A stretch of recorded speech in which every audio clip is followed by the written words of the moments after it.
বাবা, আমি এই মেয়েকে বিয়ে করতে পারবো না। তুমি প্লিজ আমাকে আর জোর করো না। যাকে বিয়ে করব তাকে যদি ভালোই না বাসতে পারি, তাহলে সেই বিয়ে করে কী লাভ বলো? আর সবচেয়ে বড় কথা হচ্ছে, তুমি নিশ্চয়ই চাইবে না যে তোমার এত আদরের ভাতিজি কষ্টে থাকুক। আজ প্রথম নিজের বাবার বিরুদ্ধে এতগুলো কথা বলল তমাল। ওর কথাগুলো শেষ হতে না হতেই ওর বাবা কষে একটা থাপ্পড় মারলেন। তারপর রাগে গজরাতে গজরাতে বললেন, বিয়ে যখন করবি না তাহলে ওর বিয়েটা ভেঙে ভেঙে কেন দিলি? বল, উত্তর দে আমার কথার। তুই যদি ওকে ভালোই না বাসিস তাহলে বরকে ফোন করে কেন বলেছিস যে তোর সাথে সাফিকার রিলেশন আছে? বল। তমাল এবার ভীষণ রেগে গেছে। ওর বাবার সামনে রাগটাকে কন্ট্রোল করার চেষ্টা করছে, কিন্তু পারছে না। দাঁতে দাঁত চেপে তমাল বলল, তোমরা আমার কথা বিশ্বাস কেন করছো না? আমি বরকে কোনো কল করিনি, আর না তো কিছু বলেছি। আর শাফিকার সাথে রিলেশনের কথা আমি স্বপ্নেও ভাবতে পারি না। তোমরা সবাই জানো যে ওই মেয়েটাকে আমি দুই চোখে সহ্য করতে পারি না। তাকে ভালোবাসা বা বিয়ে করা তো দূরে থাক। এই জন্যই তো আমার সন্দেহ তোর উপর। তুই ছাড়া এই বিয়ে কেউ ভাঙতে পারে না। যবে থেকে সাফিকাকে এখানে এনেছি তবে থেকেই তুই মেয়েটাকে সহ্য করতে পারিস না। তুই ওর বিয়ে ভাঙার জন্য এমন একটা জঘন্য কাজ করবি আমি ভাবতেও পারিনি। তোকে নিজের ছেলে ভাবতেও ঘৃণা লাগছে। বাবা, তুমি তোমার ছেলেকে এই চিনো? তোমার মনে হয় আমি এই ঘৃণিত কাজটা করতে পারি? আমি শিওর ওই ছেলেটাই বিয়ে করবে না, তাই এত সব ফোন দিয়ে আসছে। এমন একটা মেয়েকে কেই বা বিয়ে করতে চাইবে? জলজ্যান্ত একটা রোবট। প্রথমে সুন্দরী দেখে হ্যাঁ বলে দিলেও পরে হয়তো ওর ব্যবহার দেখে ওর সাথে কথা বলে আফসোস হচ্ছিল যে এমন একটা মেয়েকে কি করে বিয়ে করবে। তোমাল, তুই এত বড় একটা অন্যায় করার পরেও বড় বড় কথা বলে যাচ্ছিস? লজ্জা করছে না তোর? তোর জন্য সাফিকার জীবনটা আমি নষ্ট হতে দেব না। এই সব শোনার পর আর কেউ রাজি হবে ওকে বিয়ে করতে? আমি তোর মতামত শুনতে চাইনি, আমি শুধুমাত্র আমার মতামত জানাচ্ছি। বাবা, তুমি সাফিকাকে জিজ্ঞেস করে দেখো, আর আমার সাথে বিয়ে দিলে ও আরও দুঃখী হবে। তুমি বুঝতে পারছো না, আমি কিছুতেই ওকে হ্যাপি রাখতে পারবো না। বাবা প্লিজ। ভালো পাত্র? আজকে মান সম্মান না থাকলে তুই ভালো পাত্র দিয়ে কি করবি? এইভাবে তোর কারণে ওর বিয়ে ভেঙে গেছে। শুনলে কোনো ভালো পাত্র ওকে বিয়ে করতে রাজি হবে বল? আর সব আত্মীয় স্বজনের কাছে আমার মুখ দেখানোর মতো ব্যবস্থা রেখেছিস তুই? আজ তোদের বিয়ে না হলে সবার সামনে মুখ দেখাতে পারবো ভেবেছিস? তুমি জেনে শুনে ওই মেয়েটার সাথে আমার জীবনটাও নষ্ট করে দিও না। ওর জন্য আরও ভালো পাত্র পাওয়া যাবে। প্লিজ বাবা। বাবা, তুমি মান সম্মানের কথা ভেবে আমাদের দুজনের জীবনই এভাবে শেষ করে দিতে পারো না। এতে কেউ সুখী হব না। তুমি বরং সাফিকাকেই জিজ্ঞেস করো। আমি 100% শিওর ও নিজেও আমাকে বিয়ে করতে চাইবে না। আমি কথা দিচ্ছি, সাফিকা রাজি থাকলে আমি ওকে বিয়ে করে নিব। কথাগুলো বলেই তমাল ভাবতে লাগলো যে সাফিকা নিশ্চয়ই ওকে বিয়ে করতে রাজি হবে না। যদিও ফোনটা ও করেনি, কিন্তু যেই করে থাক, নাম তো ওরই নিয়েছে। কে হতে পারে যে ওকে এত বাজেভাবে ফাঁসিয়ে দিয়েছে? কিন্তু ও যে বলে দিল যে সাফিকা রাজি থাকলে ও ওকে বিয়ে করে নেবে। সাফিকা যদি সত্যি রাজি হয়ে যায় ওকে বিয়ে করতে, তাহলে না, যে করেই হোক এখন সাফিকাকে মানাতে পারলে ওর বাবার এই বাজে সিদ্ধান্তটা থেকে ও মুক্তি পাবে। এতক্ষণ তমাল ওর বাবা ফিরোজ সাহেবের সাথে তর্ক করছিল ও চাচাতো বোন সাফিকাকে নিয়ে। সাফিকা গ্রামের নেই, ওদের ওখানে নর্মাল একটা কলেজ থেকে অনার্সটা কমপ্লিট করেছে। ওর বাবা কৃষিকাজ করে, জমিজমা অনেক আছে। সাফিকার আর দু বোন, কোনো ভাই নেই। ওর ছোট বোন সানিয়া এইবার কলেজে উঠল। তমালের বাবা ভাতিজিকে নিজের কাছে এনেছিল বিয়ে দেওয়ার জন্য। পাত্র ব্যাংকে চাকরি করে, সবকিছু ঠিকঠাক ছিল, কিন্তু কেন জানি তমাল সাফিকাকে দেখতেই পারত না। এই কথাটা সবাই জানতো, কিন্তু আজ সাফিকার বিয়ে ছিল। হঠাৎ বরের বাবা ফোন করে জানায় যে তমাল নাকি ওনাদের ফোন করে জানিয়েছে যে সাফিকার সাথে তমালের সম্পর্ক ছিল। শুধু তাই নয়, তমাল নাকি এটাও জানিয়েছে যে সাফিকা প্রেগনেন্ট। শেষের কথাটা এক কান দুই কান হতে হতে সবার কাছে পৌঁছে গেছে। সবাই এসব নিয়ে আলোচনা করছে। তমালের ভাষ্য মতে এই ফোনটা ও করেনি, কিন্তু ওর বাবার বিশ্বাস যে এই ফোনটা ওই করেছে। তমাল ভীষণ রেগে আছে। নিজের বাবাই যেখানে ওকে বিশ্বাস করছে না, সেখানে অন্য কেউ ওকে কি বিশ্বাস করবে? সাফিকার ওপরও রাগে ফেটে পড়ছে। সাফিকার মা কান্নাকাটি শুরু করে দিয়েছেন। গ্রামের সহজ সরল মানুষ শহরে এসেছিল নিজের মেয়েকে ভালোভাবে বিয়ে দিতে, কিন্তু সেটা যে তাদের জীবনের বড় ভুল হবে তা ভাবতে পারেনি। সবাই জানে যে এসব মিথ্যা, কিন্তু আত্মীয়দের মুখ কি করে বন্ধ করবে? সবাই সাফিকাকে ছিচি করছে। কয়েকদিনের জন্য চাচার বাড়ি এসেই চাচাতো ভাইয়ের সাথে এসব। সাফিকার বাবা খুব চিন্তায় আছে। এক মেয়ের বিদায় নিয়ে যদি এত কিছু হয়ে যায়, তাহলে উনি ওনার ছোট মেয়ের বিয়ে দেবেন কি করে? তমালের গার্লফ্রেন্ড আছে, ওদের 4 বছরের রিলেশনশিপ। ওকে ছাড়া তমাল আর কাউকে বিয়ে করতে পারবে না। আর তাছাড়া গ্রামের সহজ সরল ন্যাকা টাইপের মেয়ে দেখলেই তমালের গা জ্বালা করে।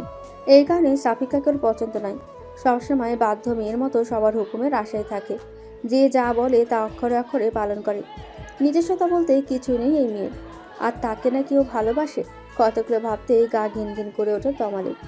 তমলরা 2 ভাই আর 1 বোন। ওর ভাই তুষার মাস্টার্স করছে, আর ছোট বোন তরি সানিয়ার সমান, সবে কলেজে উঠল। তমালরা মাঝে মধ্যে গ্রামে যেত, তবে সাফিকাই প্রথম ওদের পাশে এসেছিল। এর আগেও তমাল সাফিকাকে পছন্দ করতো না। কেমন যেন মরা মরা টাইপের মনে হয় সাফিকাকে ওর। হঠাৎ সাফিকার মায়ের কান্না বেড়ে গেল। সবার ছোটাছুটিও বেড়ে গেল। তমাল আর ওর বাবাও সেদিকে ছুটে গেল। সাফিকা ঘরের দরজা লাগিয়ে দিয়েছে। কারো বুঝতে বাকি রইল না যে ও কি করতে চলেছে। তমালের বাবা তমালকে শাসাতে লাগলো। যদি সাফিকার কিছু হয়ে যায়, আমি তোকে কখনো ক্ষমা করব না। আমি ভুলে যাব যে তুষার ছাড়া আমার আর একটা ছেলে ছিল। তমাল সবার সাথে দরজায় ধাক্কা দিতে লাগলো আর বলতে লাগলো, সাফিকা, তুমি কি পাগল হয়ে গেছো? মানুষের কথায় নিজের জীবন কেন শেষ করতে চাচ্ছ তুমি? আমি বলছি দরজা খোলো। দেখো, তুমিও জানো আর আমিও জানি যে আমাদের মধ্যে কোনো সম্পর্ক নেই। তাহলে তুমি কেন নিজেকে শেষ করে দিতে চাইছো? টেস্ট করালেই তো সব প্রমাণ হয়ে যাবে। কিন্তু ভেতর থেকে কোনো সাড়া না পেয়ে সবাই আরো বেশি চিন্তা করতে লাগলো। সবাই দরজা ভাঙার প্রস্তুতি নিতে লাগলো। তমালের বাবা তখন বলতে লাগলেন, সাফিকা মামনি, তুই দরজা খোল। তোমালি তোকে বিয়ে করবে। আমার বাড়ি থেকে তোর কোনো অসম্মান আমি হতে দেব না। আমি কথা দিচ্ছি, আজ থেকে তুই এ বাড়িতেই থাকবি। আমিও দেখব কে তোকে অসম্মান করে কথা বলে। আমি বেঁচে থাকতে কেউ তোকে একটা কথাও শোনাতে পারবে না। তোমাল রাজি হয়েছে। ও বলেছে যে তুই রাজি থাকলেই ও তোকে বিয়ে করবে। আমাদের আর টেনশন বাড়াস না মা, দরজাটা খোল। ফিরোজ সাহেব কথাগুলো বলার সাথে সাথেই সাফিকা দরজা খুলে বের হয়ে আসলো। বউয়ের সাথে পুরো অশরীর মতো দেখতে লাগছে সাফিকাকে। এরকম একটা মেয়ের বিয়েতেও যে এত কাহিনী হতে পারে তা কে জানতো? এতক্ষণ সবাই এটা নিয়ে কানাঘুষো করছিল যে তমালের মতো একটা ছেলে এমন একটা জঘন্য কাজ কি করে করতে পারলো, তা আবার নিজেরই চাচাতো বোনের সাথে। আর এখন বিয়েও করতে চাইছে না। কি ছেলে রে বাবা! অথচ যখনই শুনেছে যে তমা সাফিকাকে বিয়ে করতে রাজি হয়েছে, তখনই আবার বলতে শুরু করলো, দেখেছো আজকালকার ছেলে মেয়েদের কাজকর্ম, পাপ করে বা স্বীকারও করে। আরে ভাই, বিয়ে যখন করবি আগে জানালেই পারতি। পারিবারিকভাবেই বিয়ে দিয়ে দিত। এত নাটক করার কি দরকার ছিল? আসলে মানুষের কাজই হচ্ছে অন্যের সমালোচনা করে। কে কেমন তা না জেনে সবাই মন্তব্য করা শুরু করে। ঘটনাটা আদৌ সত্য কিনা তা যাচাই করার প্রয়োজনও বোধ করে না। সাফিকা বের হতেই ওর মা বাবা ওর কাছে ছুটে গেল। ওর মা কান্না করতে করতে ওকে জড়িয়ে ধরে বলল, মা, তুই আমাদের কথা না ভেবে কি করতে চাচ্ছিলি? তুই যদি এমন করিস আমাদের কি হবে বল? তুই না আমাদের সাহসী কন্যা। আমি জানি মানুষের কথাই তুই এমন কোনো কাজ করবি না। আমি কালকে তোকে গ্রামে নিয়ে যাব। তুই যা চাস তাই হবে। সাফিকা এক ফোঁটা কান্নাও করেনি। বরপক্ষ আসবে না শোনার পর থেকে চুপ হয়ে আছে। একটু আগেই ও যখন দেখলো যে ওর জন্য ওর চাচা নিজের ছেলের সাথেই তর্ক করছেন, তখন ব্যাপারটা ওর কাছে খুব খারাপ লাগছিল। তাই দরজা বন্ধ করেছিল একটু একা থাকার জন্য। কিন্তু সবাই যে উল্টোপাল্টা ভাববে এটাও মাথাতেই আসেনি। ওর মায়ের থেকে নিজেকে ছাড়িয়ে নিয়ে সাফিকা বলল, মা, তোমরা কি ভাবছিলে বলো তো? আমি কেন সুইসাইড করব? আমি তো কোনো দোষ করিনি। যে দোষ করেছে শাস্তি তো তার পাওয়ার কথা। আর তোমার কি মনে হয় এখন গ্রামে গেলেই সব ঠিক হয়ে যাবে? এই খবরটা কি গ্রামে পৌঁছায়নি? সমস্যা থেকে পালালি তা সমাধান হয়ে যায় না, সমস্যাকে মোকাবেলা করতে হয়। এটা আমার জীবন, আমার সমস্যা, তাই সমাধানটাও আমাকেই খুঁজতে হবে। তোমরা একদম চিন্তা করো না। সাফিকার মুখে এমন কথা শুনে নিন্দুকেরা আরও কানাঘুষি শুরু করে দিল, কিন্তু সাফিকার সেদিকে কোনো ভ্রুক্ষেপ নেই। ও সোজা তমালের সামনে গিয়ে দাঁড়ালো। সাফিকার মাত্র বলা কথাগুলো শুনে তমাল যেন হাঁ হয়ে গেছে। ও কল্পনাও করতে পারেনি যে সাফিকা এত সুন্দর করে গুছিয়ে কথা বলতে পারে। তমাল এটা ভেবেই খুশি হলো যে সাফিকা নিশ্চয়ই খুব বুদ্ধিমতী একটা মেয়ে হবে, আর ও নিশ্চয়ই নিজের জীবন নষ্ট করার জন্য তমালকে বিয়ে করতে চাইবে না। কারণ ফোনটা তমাল না করে থাকলেও সবাই জানে যে ফোনটা ওই করেছিল। সে অনুযায়ী ওর মতো একটা ছেলেকে সাফিকা নিশ্চয়ই বেছে নেবে না বিয়ে করার জন্য। ওর জীবনের সমস্যা ও নিজেই সলভ করবে। কিন্তু সাফিকা ওর দিকে যতই এগিয়ে আসছে তমালের হার্টবিট ততই বাড়ছে। সাফিকাকেও ও একটা নরম মেয়ে ভেবেছিল, কিন্তু ও তো একটা সাহসী মেয়ে বলেই মনে হচ্ছে এখন। সাফিকা তমালের একদম সামনে এসে থেমে গেল। তমাল ভাবছে যে এইবার হয়তো সাফিকা ওকে একটা থাপ্পড় দিয়ে জানতে চাইবে যে ও ওর সাথে এমনটা কেন করলো। কিন্তু সাফিকা ওকে অবাক করে দিয়ে জিজ্ঞেস করলো, আপনি কি সত্যিই আমাকে বিয়ে করতে রাজি হয়েছেন? সাফিকার মুখ থেকে কথাটা শুনে তমাল কি বলবে বুঝে উঠতে পারছে না। আজ প্রথম সাফিকার এমন ব্যবহার দেখে এমনিতেই বিস্মিত হয়ে গেছে ও। তারপর আবার ওকে জিজ্ঞেস করছে বিয়ে করতে রাজি হয়েছে কিনা। মেয়েটি আসলে কি চাইছে বুঝতে পারছে না তমাল। সাফিকা সবার সামনে ওকে এমনভাবে কথাটা জিজ্ঞেস করছে যেন ও নিজেও এটাই চাচ্ছিল। তমালকে চুপ থাকতে দেখে সাফিকা আবার বলল, দেখুন, আমি আপনাকে জোর করছি না। আপনি যদি সত্যিই আমাকে বিয়ে করতে চান, আমার কোনো আপত্তি নেই। আমি আপনাকে বিয়ে করতে রাজি আছি। আপনি আর একটু ভেবে চিন্তে তারপর সিদ্ধান্ত নিন। একমাত্র সবার জোড়াজুড়িতে আপনি আপনার জীবনের এত বড় কোনো সিদ্ধান্ত নিন, এটা আমি চাই না। আমি আবারও জানতে চাইছি, আপনি কি সত্যিই আমাকে বিয়ে করতে চান? তুমি তো রাজি হবেই। আমার তো মনে হয় যে এসব কিছুর পেছনে তোমারই হাত আছে। 1 মিনিট, সত্যি তো এসব তোমার প্ল্যান নয়? না মানে আমাকে বিয়ে করার জন্য তুমি এসব করনি তো? আমার তো এখন তোমাকেই সন্দেহ হচ্ছে। আমার পুরো পরিবারকে বশ করে নিয়ে আমাকেই তাদের কাছে খারাপ বানাচ্ছ। আপনার বুদ্ধির তারিফ করতে হয় মিস্টার তমাল। আমাকে কি মনে হয় আপনার? আমি এতটাই বোকা খাল কেটে কুমির আনবো? আর আপনাকে বিয়ে করার যদি আমার এতই শখ থাকতো, তাহলে কি আমার নিজের বিয়ে ভেঙে এত নাটক করতাম? নিজের আর পরিবারের মান মর্যাদা খুইয়ে এই কাজটা করতে হতো না। বড় আব্বুকে বললে কালকেই কাজটা হয়ে যেত। আপনার কি মনে হয় বলুন তো? বড় আব্বুকে বললে তিনি কি আমার কথা ফেলতে পারতেন? এমনও তো হতে পারে যে তুমি। এটুকু বলতে না বলতেই পাশ থেকে ওর বাবা ওকে ধমক দিয়ে উঠলেন। তারপর বললেন, তমাল, তোর কি মাথা খারাপ হয়ে গেছে নাকি? কী সব আবুল তাবুল বলছিস? তুই বলেছিলি যে সাফিকা রাজি হলে তুই ওকে বিয়ে করবি। এইবার তো ওর মতামত শুনলি। আমি আর সময় নষ্ট করতে চাই না। এমন সময় তুষার এসে বলল, বাবা, কিছু মনে না করলে একটা কথা বলতাম। আর না মানে ভাইয়া সাফিফাকে পছন্দ করে না। তুমি না হয় জোর করে ওদের বিয়ে দিলে, কিন্তু তারপর তারপর কি হবে তুমি একবার সেটা ভেবে দেখেছো? ওরা কখনো সুখী হবে না।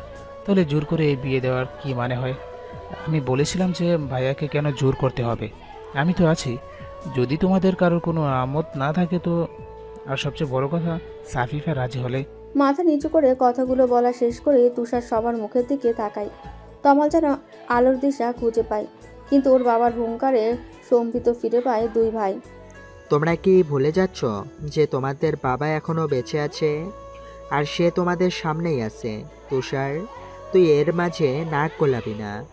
আর তমাল, ছোট ভাইকে দেখে শিখতে হবে তোর।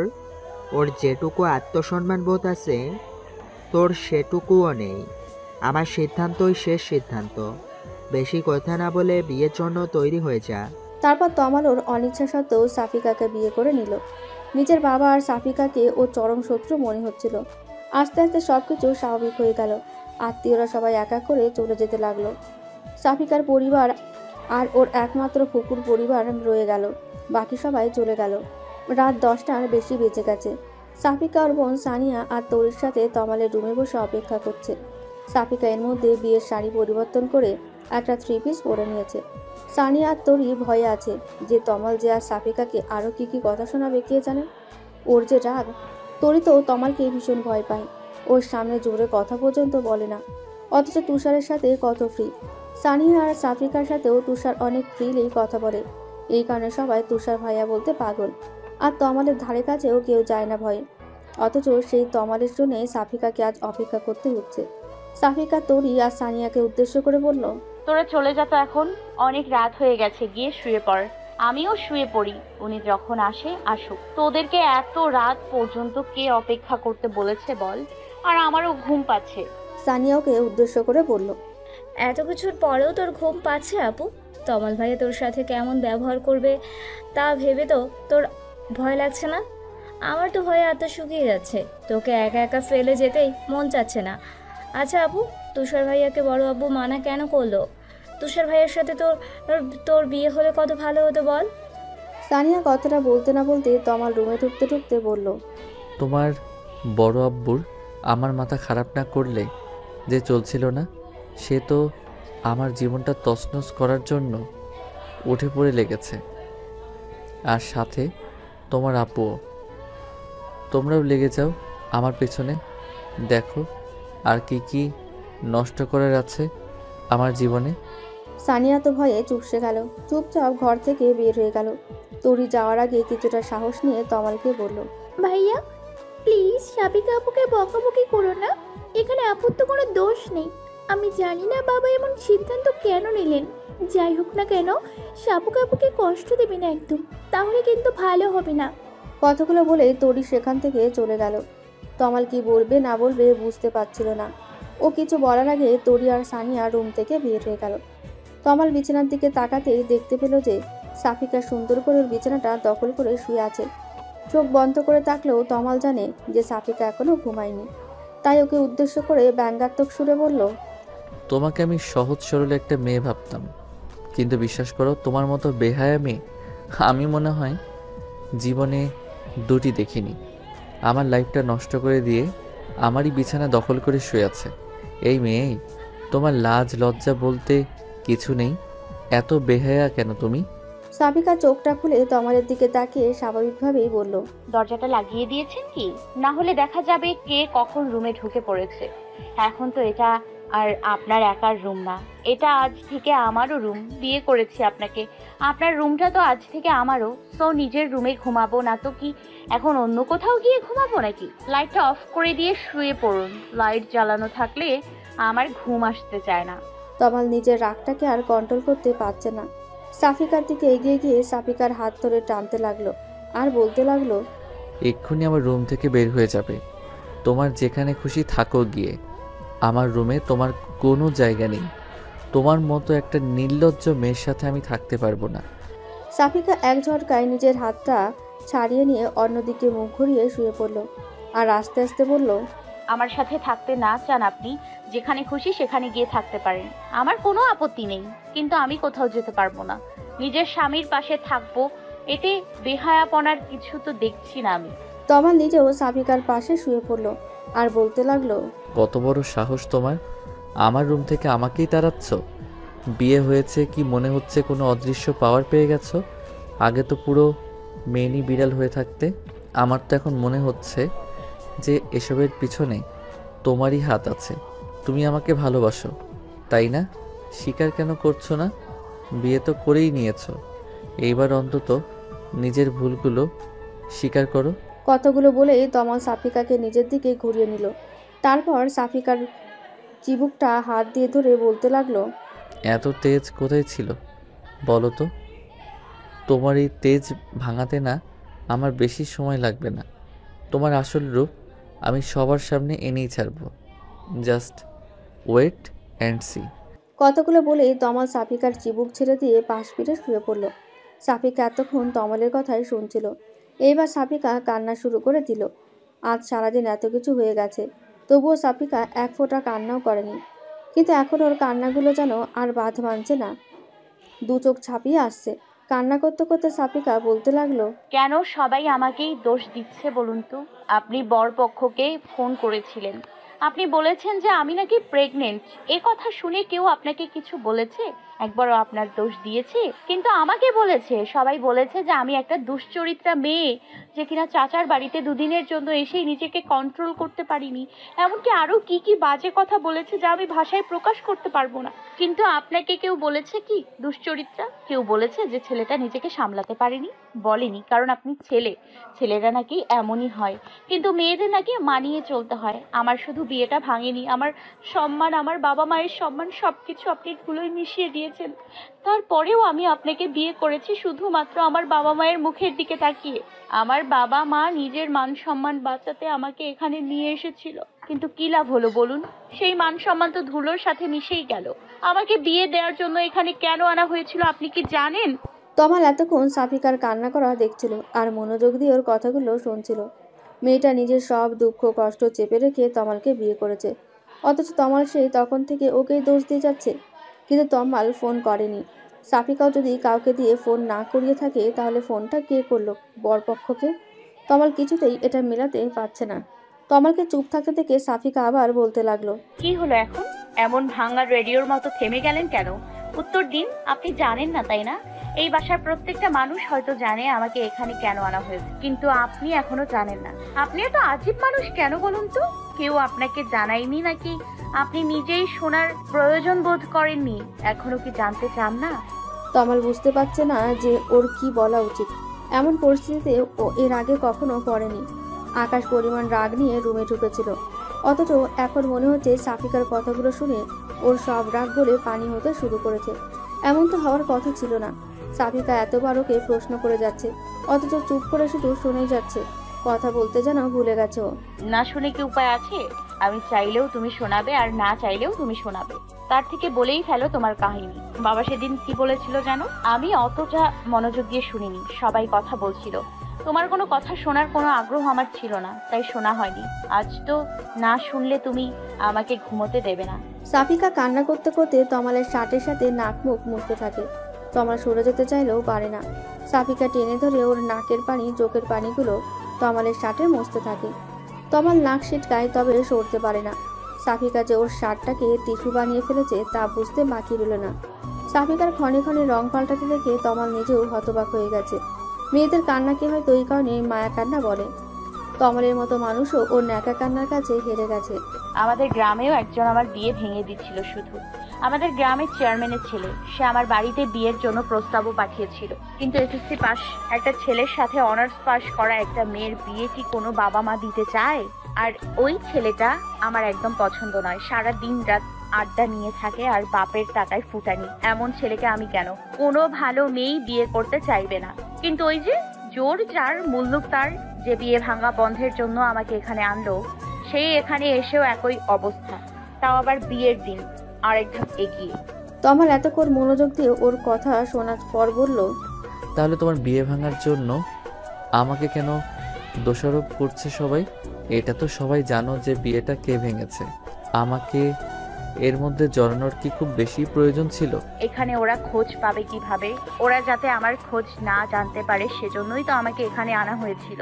তবে কেন জানি আমার মনে হচ্ছে আপনি সত্যি বলছেন, মানে এর পেছনে নিশ্চয়ই অন্য কেউ আছে। কিন্তু কে সে? আপনি আমাকে হেল্প করবেন খুঁজে বের করতে? আর সে যে শুধু আমার শত্রু তা তো নয়, সে আপনারও ঘোর শত্রু, না হলে আপনাকে এর মধ্যে জড়াতো না। কথাগুলো বলার পর তমাল বিছানা থেকে উঠে শার্টটা চেঞ্জ করে একপাশে জড়সড় হয়ে শুয়ে পড়ল। আর ভাবতে লাগলো যে এই কাজটা যদি ওই চেয়ারম্যানের ছেলে না করে থাকে তাহলে আর কি হতে পারে। ফিরোজ সাহেবের স্ত্রী শিলা ভীষণ রেগে আছেন। আত্মীয়ের মধ্যে বিয়ে শাদী ওনার একদম পছন্দ নয়। শোনার পর থেকে উনি স্বামীর সাথে এ নিয়ে তর্ক করে চলেছেন। তোমাকে আমি আগেই বলেছিলাম যে এই মেয়েকে এখানে আনার কোনো প্রয়োজন নেই। গ্রামে এত ঝামেলা হচ্ছে, এখানে যে ঝামেলা হবে না তাকে জানে। তুমি তো আমার কোনো কথাই শুনবে না, মানবতার ভাণ্ডার খুলে বসে আছেন। শেষে কিনা এই মেয়েকে আমার ছেলের কাঁধেই ঝুলিয়ে দিলে, কে জানে এই মেয়ে কেমন হবে, পুরো সংসারটা ধ্বংস করে না দেয়। ফিরোজ সাহেবের কথা বলার আর মন মানসিকতা নেই। তিনি নিজেও বুঝতে পারেনি এত কিছু হয়ে যাবে। সবার মুখ বন্ধ করার জন্য হলেও এই বিয়েটা দেওয়া উচিত ছিল। বড় মুখ করে ভাইয়ের মেয়েকে এখানে এনেছিল বিয়ে দেওয়ার জন্য। এখান থেকেও যদি খালি হাতে ফিরত তাহলে মেয়েটার কি হতো? দেখো শিলা, যা হওয়ার হয়ে গেছে। সাফিকা এখন আর শুধু আমার ভাতিজি নয়, ও আমাদের বড় ছেলের বউ। আশা করি কথাটা মাথায় রাখবে। ভাগ্যের লিখন খণ্ডানোর ক্ষমতা আমাদের কারোরই নেই। কথাগুলো বলেই পাশ ফিরে শুয়ে পড়ল ফিরোজ সাহেব। শিলা আবার বলতে লাগলো, আমার ছেলেকে জোর করে বিয়ে দিয়েই ভাবছো যে সে আমার ছেলের ভালোবাসা পেয়ে গেল? আমার ছেলে ওই মেয়েকে কখনো মেনে নিবে না, আর আমিও না। আত্মীয়দের সামনে তুমি সবার মান রাখতে চেয়েছিলে, তা রাখা শেষ। এবার আমার যা করার তাই করব। কালকেই ওই মেয়েকে আমি ওর বাবা মায়ের সাথে গ্রামে পাঠানোর ব্যবস্থা করছি। তুমি এর মাঝে একদম নাক গলাবে না। আমি ওই মেয়েকে কিছুতেই নিজের বৌমা হিসেবে মানি না। আর আমার ছেলের উপরেও আমার পুরো বিশ্বাস আছে, ও নিজেও এই মেয়েকে নিয়ে সংসার করতে পারবে না। যা হওয়ার হয়ে গেছে, আর সামনেও যা উচিত তাই হবে। তোমার মাথা কি খারাপ হয়ে গেছে? কি আবল তাবল বলছো? একটা পবিত্র সম্পর্ক শুরু না হতেই তুমি শেষ করে দেওয়ার কথা ভাবছো কি করে? তুমি কি মানুষ? আমার ছেলেকে আমি ভালো করে চিনি। ও এমন কিছুই চাইবে না, আর না তো আমি এমন কিছু হতে দেব। সাফিকা এই বাড়িতেই থাকবে, কোথাও যাবে না। আশা করি কাল এই নিয়ে আর কোনো ঝামেলা করবে না। এর ফল কিন্তু ভালো হবে না। শিলা আরো কিছুক্ষণ বকবক করে থেমে গেলেন। স্বামীর সাথে যত ঝগড়াই করুক না কেন, সবার সামনে তার বিরুদ্ধে কথা বলার সাহস তার নেই। আর তার কথা ফিরোজ সাহেব শুনবে না জেনেও এতক্ষণ তর্ক করলো। তার ক্ষমতা থাকলে তো এই বিয়েটা হতেই দিত না। এসব ভেবে মনে মনে সাফিকা, ওর বাবা মা আর নিজের স্বামীকে গালাগালি করতে করতে ঘুমিয়ে পড়লেন শিলা। তুষার ছাদে গিয়ে একটার পর একটা সিগারেট শেষ করছে আর ভাবছে যে ওর মা আত্মীয়ের সাথে বিয়ে শাদী পছন্দ করে না বলে সাফিকাকে বিয়ে করার দুঃসাহস দেখাতে পারেনি।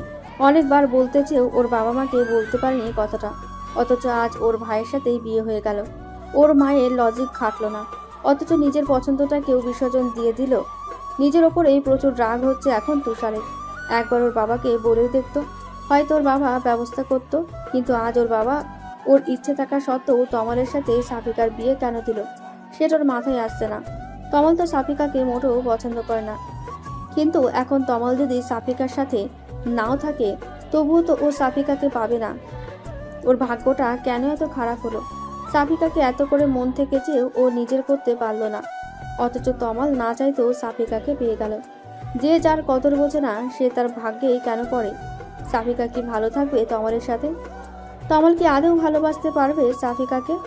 অনেক রাত পর্যন্ত এসব ভাবতে থাকে তুষার। তমাল সকালে ঘুম থেকে উঠে ফ্রেশ হয়ে এসে দেখে যে সাফিকা তখনও ঘুমাচ্ছে। তরি এসে একবার ডেকে গেছে নাস্তা করার জন্য। রাতে অনেকক্ষণ কান্না করে তারপর ঘুমিয়েছে, তাই তমাল ওকে ডাকতে চাচ্ছিল না।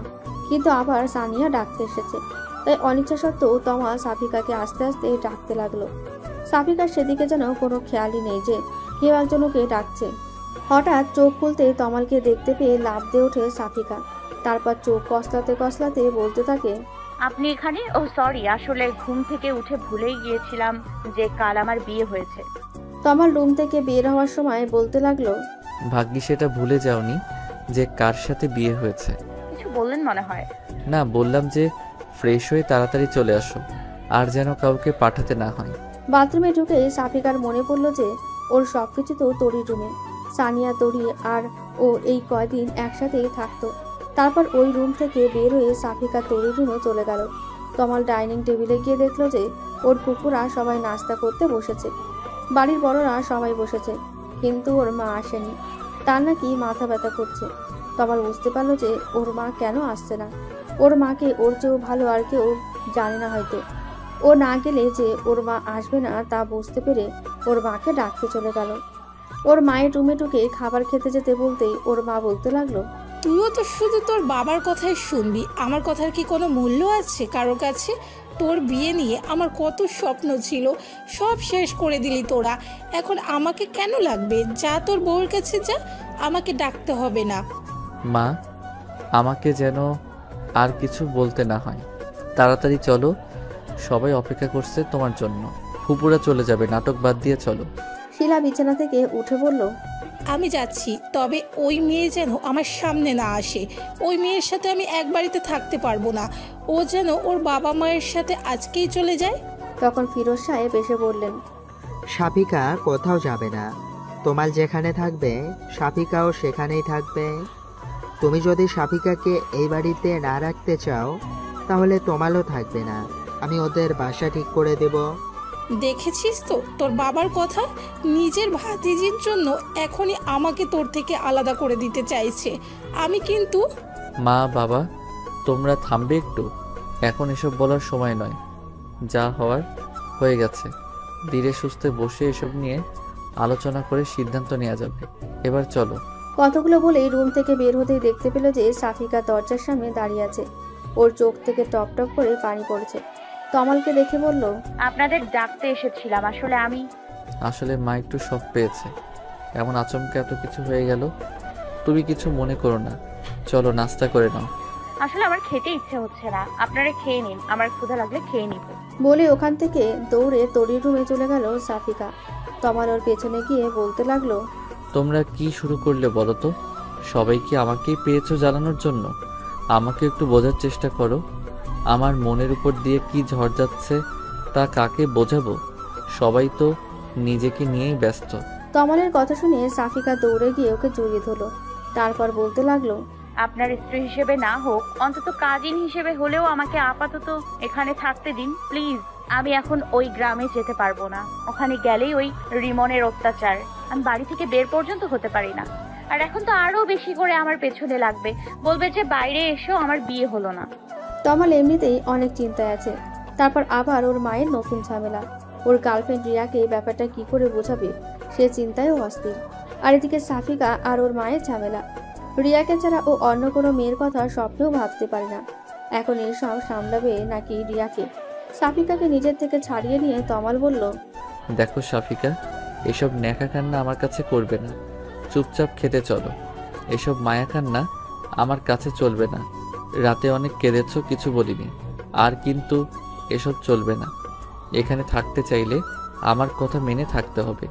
সাফিকা চোখ মুছে বলল, আমি পারবো। এখানে থাকার জন্যই তো এতদিন আমি চুপ ছিলাম। আবার না হয় সেই রোবট হয়ে থাকবো, যে যা বলবে তাই শুনবো। চাচি যেভাবে বলবে আমি সেভাবেই থাকবো। অন্তত যে পর্যন্ত ওখানে সব ঠিকঠাক না হয় সে পর্যন্ত আমাকে থাকতে দিলেই হবে। রিমন 5-6 বছরের মতো বিদেশে ছিল বলেই আমি শান্তিতে ছিলাম। কয়েক মাস হলো দেশে এসেছে, তাতেই আমার জীবনের খুশিগুলো শেষ হয়ে গেছে। ওই ছেলে থাকতে আমি আর গ্রামে যাচ্ছি না। আবার হয়তো বিদেশ চলে যাবে, তখন আমি আবার গ্রামে চলে যাব, কথা দিচ্ছি। আর আমি কখনো আমাকে ভালোবাসার জন্য আপনাকে জোর করব না। আপনি মন থেকে কোনো দিন ভালোবাসলে তবেই। এক্সকিউজ মি, দিবা স্বপ্ন দেখা বাদ দাও। থাকতে দিয়েছি বলে অন্য কিছু ভাবার দরকার নেই। ফালতু কথা শোনার সময় আমার নেই, চুপচাপ খেতে চলো। কতগুলো বলে তমাল সাফিকার মুখের দিকে তাকাতে দেখতে পেল যে সাফিকার মুখটা বিষাদে চেয়ে গেছে। ও হয়তো একটু বেশি বলে দিয়েছে, কিন্তু ও যে প্রেশারের মধ্যে আছে তাতে চাইলেও ভালো করে কথা বলতে পারছে না। সাফিকার কি করবে আর রিয়াডি বা কি করবে ও কিছুই বুঝতে পারছে না। একদিকে নিজের ভালোবাসা, অন্যদিকে নিজের দায়িত্ব, যার এখন কোনো একজনের সাপোর্ট দরকার। আর সেই একজন ওকেই হতে হবে, না হলে মেয়েটা ভেঙে টুকরো হয়ে যাবে। কোন দিকে যাবে তমাল? সাফিকার বাবা মা চলে যাবে জন্য ওর মনটা খুব খারাপ। ও সবার সাথে বসে গল্প করছে, একটু পরেই চলে যাবে ওনারা। তরি দেখলো যে তমাল ওর রুমেই আছে। ও রুমে ঢুকতে ঢুকতে তমালকে উদ্দেশ্য করে বলল, ভাইয়া আসবো? তোমার সাথে তো কথাই বলা যায় না, ভয় লাগে। কিন্তু আজকে তোমাকে কিছু কথা বলতে চাই। দেখো, আমি কিন্তু আর সেই ছোট্ট তরিনি, বড় হয়ে গেছি। আমি এখন কলেজে পড়ি, তাই আমার কথাগুলো তোমাকে শুনতেই হবে। নিজের ছোট বোনের মুখে এমন কথা শুনে তমাল হেসে দেয়। তারপর বলতে থাকে, তা আমার ছোট্ট বোনটা আমাকে ভয় পেতে শুরু করলো কবে থেকে তাই তো বুঝতে পারছি না। সে আবার কলেজে উঠে বড় হয়ে গেছে। তা আমার বুড়ি দাদিটা আমাকে কি উপদেশ দিতে এসেছে শুনি? তরি নিজের ভাইয়ের পাশে বসে বলল, দেখো ভাইয়া, তোমাকে আগেও বলেছি যে আমাকে বুড়ি দাদি বলবে না। আমি কি বুড়ি নাকি? আর আমি যেটা বলতে এসেছি সেটা শোনো। চাচিরা আজ চলে যাবে, অথচ সাফিকা আপু একটুও কান্না করবে না। দেখো, কিন্তু চাচিরা যেতে না যেতেই সবার আড়ালে গিয়ে ইচ্ছে মতো কান্নাকাটি করবে। নিজেকে যত স্ট্রং দেখানোর চেষ্টা করুক না কেন, আমার চোখকে ফাঁকি দিতে পারিনি। আমি ঘুমিয়ে যাওয়ার পর হঠাৎ জেগে গেলে মাঝে মধ্যে দেখতাম যে সাফিকা আপু ব্যালকনিতে দাঁড়িয়ে কান্না করছে, নয়তো চুপচাপ দাঁড়িয়ে আছে। সানিয়া আর চাচা চাচিকে ছাড়া থাকতে ওর ভীষণ কষ্ট হতো, তারপরেও থাকতো একমাত্র ওই রিমনের অত্যাচার থেকে বাঁচার জন্য। এখন তো একেবারে এখানেই থাকবে। জানি না আর কত কাঁদতে হবে আপুকে। তারপর তুমি সকালে কি পরিমাণ বকাবকি করলে দেখলাম। তুমি যাওয়ার পরে বাথরুমে গিয়ে কিছুক্ষণ কান্না করে তারপর হাসি মুখে খেতে গেল, আমি সব খেয়াল করি। এতগুলো কথা একেবারে বলে হাঁপিয়ে ওঠে তরি। তারপর তমালের প্রতিক্রিয়া দেখার জন্য ওর দিকে তাকায়। তমাল চুপচাপ ওর কথাগুলো শুনলো, দেখে ওর ভালো লাগছে। আর এই প্রথম সাফিকার জন্য তমালকে এতগুলো কথা বলল। তরির মুখে এমন বড় মানুষের মতো কথা শুনে তমাল বুঝতে পারলো যে তার সেই ছোট্ট তরিটা আজ সত্যি অনেক বড় হয়ে গেছে। আচ্ছা, তরিকে বিয়ে দিলেও কি এইভাবে ওর শ্বশুর বাড়ি রেখে চলে আসতে হবে? ভাবতেই বুকের মধ্যে চিনচিনে একটা ব্যথা অনুভূত হয় তমালের। তার মানে সাফিকার বাবা মায়েরও অনেক কষ্ট হচ্ছে সাফিকাকে রেখে যেতে। আর সাফিকা কথাটা ভাবতেই মেয়েটার জন্য এক অজানা টান অনুভব করতে থাকে তমাল। এটাই কি পবিত্র সেই বন্ধন? 3 কবুলের মাধ্যমে যে বন্ধন গড়ে ওঠে। কথাটা ভাবতেই নিজেকে বড্ড অপরাধী মনে হতে থাকে তমালের। নিজের বাবার অনুরোধে এটাও কি করে বসলো? একটা মেয়ের স্বপ্ন নিয়ে খেলার কোনো অধিকার ওর নেই। সেখানে ও দুটো মেয়ের জীবন নিয়ে খেলেছে। এই গোলকধারা থেকে আজ ওকে বের হতেই হবে, নইলে ও নিজেকে কখনো ক্ষমা করতে পারবে না। আচ্ছা, তরির সাথে যদি এমনটা ঘটতো, ভাবতেই ওর পুরো শরীর কেঁপে ওঠে। তরি নিজের ভাইয়ের কোনো উত্তর না পেয়ে রুম থেকে চলে যেতে যেতে বলল, আমার আগেই বোঝা উচিত ছিল যে তোমাকে কোনো কথা বলা আর পাহাড়ের সামনে দাঁড়িয়ে কথা বলা একই ব্যাপার। কোনো উত্তর পাওয়া যাবে না। আমাকে কোনো ধমক দাওনি, এইটাই তো অনেক। পরের কথাগুলো আস্তে আস্তে বলল যেন তমাল শুনতে না পায়। তরি চলে যাওয়ার পরেও তরির বলা কথাগুলো তমালের কানে রেকর্ডের মতো বাজতে লাগলো। আর সাফিকার মনের অবস্থাটা বোঝার চেষ্টা করলো। সাফিকার বাবা মার সানিয়া আজকের ট্রেনে গ্রামে চলে যাবে। কলিজার টুকরা মেয়েটাকে এভাবে ফেলে রেখে যেতে তাদের কারোরই মন টানছে না। কিন্তু এটাই তো নিয়ম। বিয়ের পর স্বামীর ঘরটাই তো মেয়েদের আসল জায়গা। আর তাছাড়া এখানে সবাই সাফিকার আপন। তারপরেও সানিয়া আর ওর মা অনেক কান্না করছে, কিন্তু সাফিকা পাথরের মতো শক্ত হয়ে আছে। ওর বাবা মায়ের সামনে ও নিজে যদি কান্নাকাটি শুরু করে দেয়, তাহলে ওনারা ভালো থাকতে পারবে না। সাফিকার কান্নায় পরিপূর্ণ মুখটাই ওনাদের চোখে ভাসবে। তাই সাফিকার কান্নাগুলো মিথ্যে হাসির আড়ালে লুকিয়ে রেখেছে। কান্না পেলে সেই কান্নাটাকে আটকে রাখাটা যে কি পরিমাণ কষ্টের, তা সাফিকা ভালোভাবে বুঝতে পারছে। সাফিকার বাবা তমালের হাতের ওপরে সাফিকার হাত দিয়ে বলল, মেয়েকে বিয়ের সময় জামাইয়ের হাতে তুলে দিতে হয়, কিন্তু আমি আজ দিচ্ছি শুধু মেয়ে জামাই নয়, আমার নিজের ছেলে হিসাবে আমি আমার কলিজার টুকরাকে রেখে যাচ্ছি। ও এর আগে বাইরে কখনো থাকেনি, বাইরের জীবন সম্পর্কে ওর ধারণা নেই রে বাবা। এই কয়েকদিন তোদের এখানে এসেছে, তাই রোজ ফোন করে কান্নাকাটি করতো, আর এখন তো সারা জীবনের জন্য রেখে যাচ্ছে। মেয়েকে বিদায় দেওয়ার সময় যে একটা বাবার কী পরিমাণ কষ্ট হয়, তা তুই নিজে যখন বাবা হবি তখন বুঝতে পারবি। নিজের বাবাকে থামিয়ে দিয়ে সাফিকা বলল, বাবা, তুমি এসব কি বলছো? আমি কোথায় কান্নাকাটি করেছি? তোমরাই তো সবাই কান্নাকাটি করে জোয়ার বইয়ে দিয়েছো। আর শোনো, আমি এখন সেই ছোট্ট সাফিকা নিচে কোথাও গেলে বাবা বাবা বলে কান্না শুরু করব। দেখছো না আমি কত হাসি খুশি আছি এখানে? আমাকে কি পরের বাড়িতে রেখে যাচ্ছ নাকি? এখানে সবাই আছে, বড় আব্বু, চাচি, তরি। তুমি একদম চিন্তা করবে না আমাকে নিয়ে। আর সানিয়া তো আছেই, নিজের খেয়াল রাখবে। আর সানিয়া, সারাক্ষণ টিভি আর ফোন না দেখে ঠিকঠাক পড়াশোনা করবি, আর বাবা মায়েরও খেয়াল রাখবি, আর নিজের খেয়ালও রাখবি। কাজ ছাড়া একদম বাইরে যাবি না। আর মা, তুমি নিজেও ঠিকঠাক ঔষধ খাবে আর বাবাকে খাওয়াবে। খাওয়া দাওয়া ঠিক মতো করবে, একদম অনিয়ম করবে না। সাফিকার বাবা মায়ের সাথে কথা বলার সময় ও খেয়াল করলো যে ওর হাত এখনো তমালের মুঠোর মধ্যে আছে। তাড়াতাড়ি নিজের হাত ছাড়াতে গেলে তমাল তা আরো শক্ত করে চেপে ধরে। সাফিকা তমালকে বুঝতে পারছে না, এই ভালো ব্যবহার করছে আবার এই খারাপ ব্যবহার করছে। তমালের কোনটা আসল ব্যবহার আর কোনটা নকল তা বুঝতে পারছে না সাফিকা। সবাই যে বলতো বিয়ে হলে নাকি স্বামী স্ত্রীর মধ্যে একটা অদৃশ্য মায়ার বন্ধন সৃষ্টি হয়ে যায়, তাহলে ওদের মধ্যে সেই বন্ধনটা কেন তৈরি হচ্ছে না এখনো? নাকি সম্পর্ক আসলে এত সহজ নয়, নাকি আরও সময় লাগবে? কিন্তু সকালে তমাল তো বলেছিল যে সে নাকি সাফিকাকে ভালোবাসতে পারবে না। তার মানে কি সেটাই সত্যি? ওর চাচার অনুরোধ শুধু বিয়ে করেছে তমালকে, তার মানে তমালকে সত্যি কোনোদিন ভালোবাসবে না। কতগুলো ভাবতেই মনের মধ্যে কল্পনার আকাশে মেঘ জমতে শুরু করে। ও আর কখনো তমালকে বিরক্ত করবে না। ও তমালকে এই বন্দিত্ব থেকে মুক্তি দিয়ে দেবে। সাফিকার বাবা মা চলে যেতেই সাফিকা তমালের হাত থেকে নিজের হাত ছাড়িয়ে নিয়ে তমালের রুমে চলে গেল। তরি ওর রুম থেকে সাফিকার সব জিনিস দিয়ে গেছে তমালের রুমে। সাফিকা এখনো জানে না যে তমাল অন্য একটা মেয়ের জন্য ওর সাথে এমন ব্যবহার করছে। সাফিকা চলে যেতে তমালের খেয়াল হয় যে ও এতক্ষণ সাফিকার হাত শক্ত করে ধরে রেখেছিল, কিন্তু কেন ধরেছিল তা ও নিজেও জানে না। হঠাৎ ওর তরির বলা কথাগুলো মনে করতেই দৌড়ে রুমে চলে যায়। সাফিকা মাথা নিচু করে বসেছিল। তমাল আস্তে আস্তে ওর সামনে গিয়ে বলতে লাগলো, চাচা চাচি চলে গিয়েছে তো কি হয়েছে, আমরা তো আছি নাকি? আমাদের উপরে বিশ্বাস নেই? আমি আমার কথা রেখেছি, তোমাকে গ্রামে পাঠাইনি, এইবার তোমার পালা। একদম কান্নাকাটি করা যাবে না। কি হলো, বললাম না কান্নাকাটি করা যাবে না। কান্নাকাটি আমার একদম সহ্য হয় না। তমালের কথাগুলো শুনে সাফিকা অবাক হয়ে মাথা তুলে তাকায়। সাফিকার থেকে তমাল বেশি অবাক হয়। তুমি কান্না করছো না?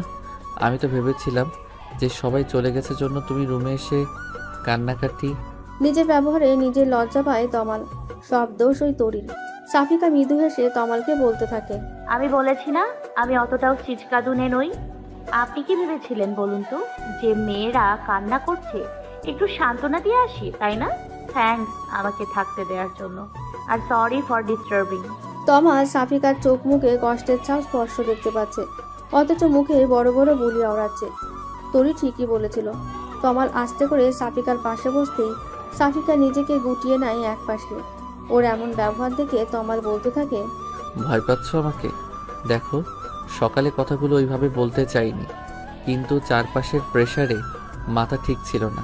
প্লিজ কিছু মনে করো না।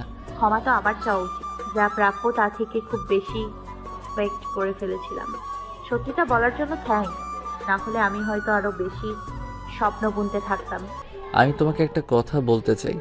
তমাল আসলে রিয়ার কথাটা ওকে জানিয়ে দিতে চাচ্ছে, যেন সাফিকা বুঝতে পারে যে ও কেন সাফিকাকে আপন করে নিতে পারছে না। বিয়ে যখন করেছে সত্যিটা তো জানাতেই হবে। আমাকে আর কিছু বলতে হবে না, আমি জানি আপনি কি বলতে চাইছেন। চিন্তা করবেন না, আমি আপনাকে আর কখনো বিরক্ত করব না। আমাকেই থাকতে দিয়েছেন, এটাই আমার জন্য অনেক। আমি কথা দিচ্ছি, চলে যাওয়ার সময় আপনি যা চাচ্ছেন তা পেয়ে যাবেন। সাফিকার কথায় তমাল চমক ভেঙে বলল, কিসের যাওয়ার কথা বলছো তুমি? আর আমি কি চাচ্ছি? কি দেবে তুমি আমাকে? এসব কি বলছো তুমি আবোল তাবোল? আবোল তাবোল কেন বলবো? জোর করে আর যাই হোক না কেন, আমাদের সম্পর্কটা বাইরের দিক থেকে সত্য হলেও ভেতরের দিক থেকে পুরোটাই মিথ্যে। আমি বুঝতে পারিনি যে পরিস্থিতি এতটা খারাপ হবে, তাহলে কখনো আমি আপনাকে এই বিয়েটা করতে দিতাম না। এই তো আর কটা দিন, তারপর আমি আপনাকে এই বন্ধন থেকে চিরতরে মুক্তি দিয়ে দিব। কথাগুলো বলে সাফিকা বিছানা থেকে ওঠার প্রস্তুতি নিচ্ছিল। তমাল ওর হাত ধরে আবার বসিয়ে সাফিকার মুখটা নিজের দিকে নিল। রাগে তমালের চোখ দুটো রক্তবর্ণ ধারণ করেছে। সাফিকাকে উদ্দেশ্য করে বলল, কি যেন বলছিলে? আরেকবার বলো। বন্ধন থেকে মুক্তি? কি বলছিলে এসব? সাফিকা তমালের হাত থেকে নিজেকে ছাড়াতে গিয়েও ব্যর্থ হয়। তমালের চোখের দিকে তাকাতেই ওর ভয় হতে থাকে। তমালের এমন রূপ দেখে ওর আত্মা শুকিয়ে যায়। সাফিকা শুকনো কণ্ঠে সাহস সঞ্চার করে বলল, ডিভোর্স। কথাটা বলার সাথে সাথে সাফিকা কিছু বুঝে ওঠার আগেই ওর গালে একটা থাপ্পড় পড়ল। তমালের হাতের কয়েকটা আঙুলের দাগ সাথে সাথে স্পষ্ট হয়ে উঠল ফর্সা গালের ওপর। তমাল নিজের রাগটাকে কন্ট্রোল করতে পারছে না। তুমি এসব করে কি প্রমাণ করতে চাইছো? মহান শাস্তি চাইছো? আমাদের সম্মানের কথা বাদ দিলাম, নিজের বাবা মায়ের কথাটাও ভাববে না একবার? বিয়েটাকে ছেলে খেলা মনে হয় তোমার কাছে? যখন খুশি করলে, যখন খুশি ভেঙে দিলে, তারপর যে কি হবে তা একবারও ভেবে দেখেছো? সবার অনুভূতির কোনো মূল্য নেই তোমার কাছে? তমালের কথা শুনে সাফিকা এতক্ষণে চোখের জলগুলোকে মুক্ত করে দিল। তারপর কান্না করতে করতে বলল, বাহ, আপনি সবার দিকটা দেখছেন, অথচ আমার দিকটা একবারও ভেবে দেখেছেন? সবাইকে খুশি রাখবো, আর দিন শেষে আমার কি হবে? আমার খুশিগুলো নিজের খুশি বিসর্জন দিয়ে অন্যকে খুশি করার মানে জানেন? সবাইকে ধোঁকা দেয়া। যেদিন তারা সত্যিটা জানতে পারবে সেদিন তারা কি নিজেদের ক্ষমা করতে পারবে? অভিনয় আপনি করতে পারলেও আমি পারবো না। আমি চাই না আমার জন্য কারোর লাইফ নষ্ট হোক, আর এতে শুধু আমার নয় আপনারই বেশি ভালো। আপনি আপনার ইচ্ছে মতো মুক্ত জীবন যাপন করতে পারবেন। তুমি আবারও সেই কথা বলছো?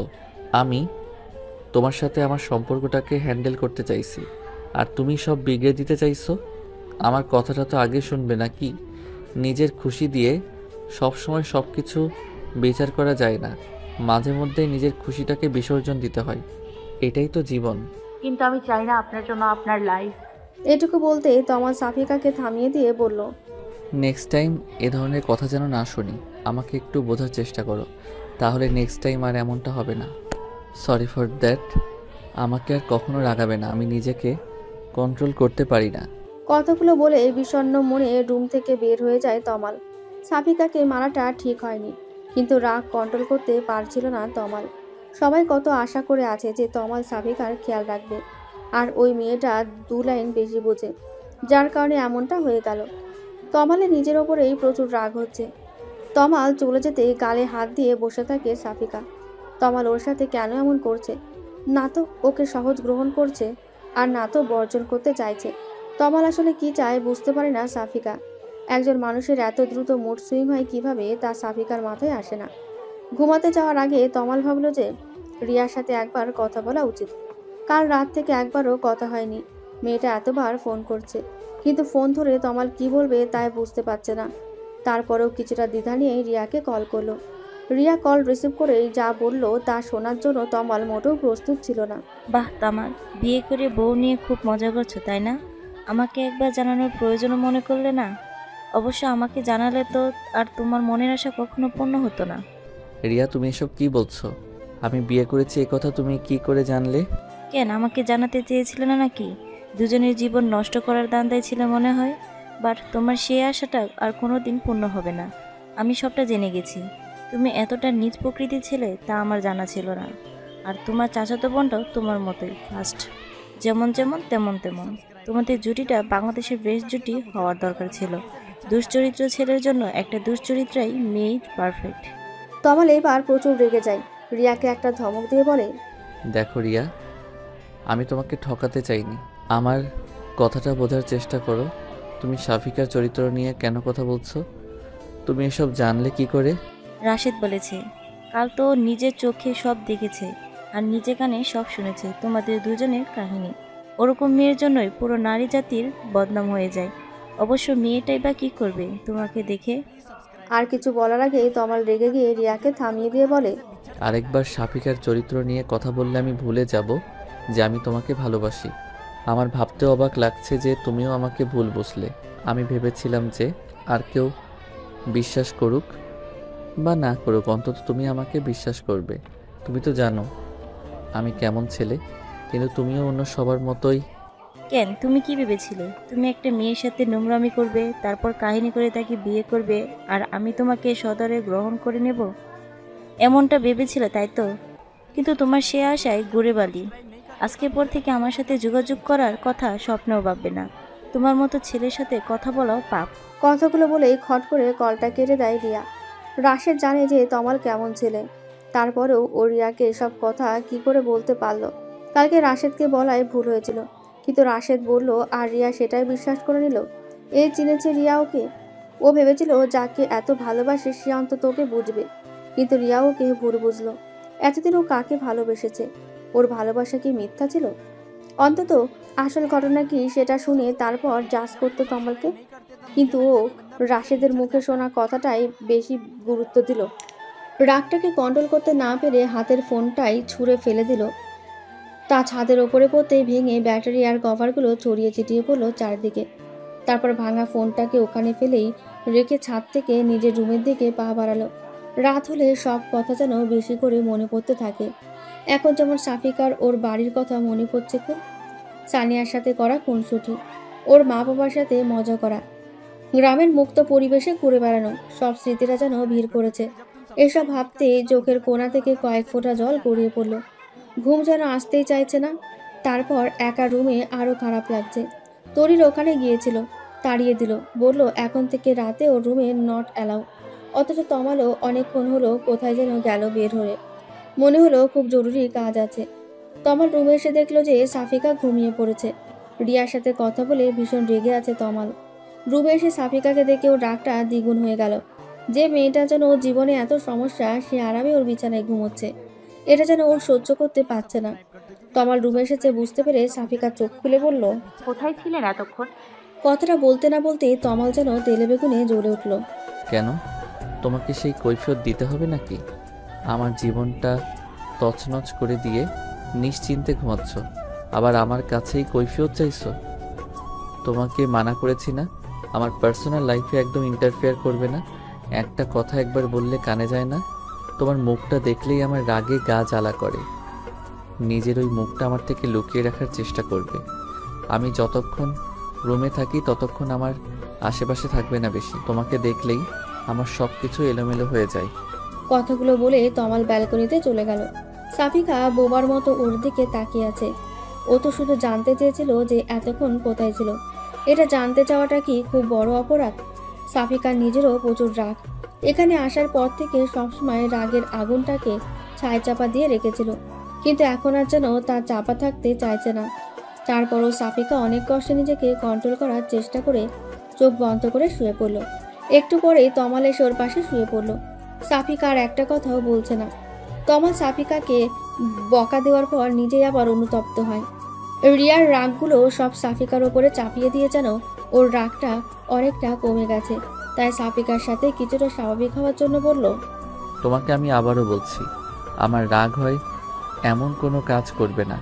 আমি নিজের রাগটাকে কন্ট্রোল করতে পারি না। তারপরও এটুকু বলেই থেমে যায় তমাল, কারণ এখন সাফিকা এমন কিছু করেনি যার কারণে ও সাফিকাকে এত কথা শোনালো। তমালের এই স্বাভাবিক আচরণে সাফিকার রাগটা কমার বদলে আরো বেড়ে গেল। ও তমালের দিকে ঘুরে বলতে লাগলো, আমাকে আপনার কি মনে হয় বলুন তো? একটা পুতুল? আমাকে করুণা করে বিয়ে করেছেন, থাকতে দিচ্ছেন, তাই বলে কি আমি আপনার কেনা গোলাম হয়ে গেছি?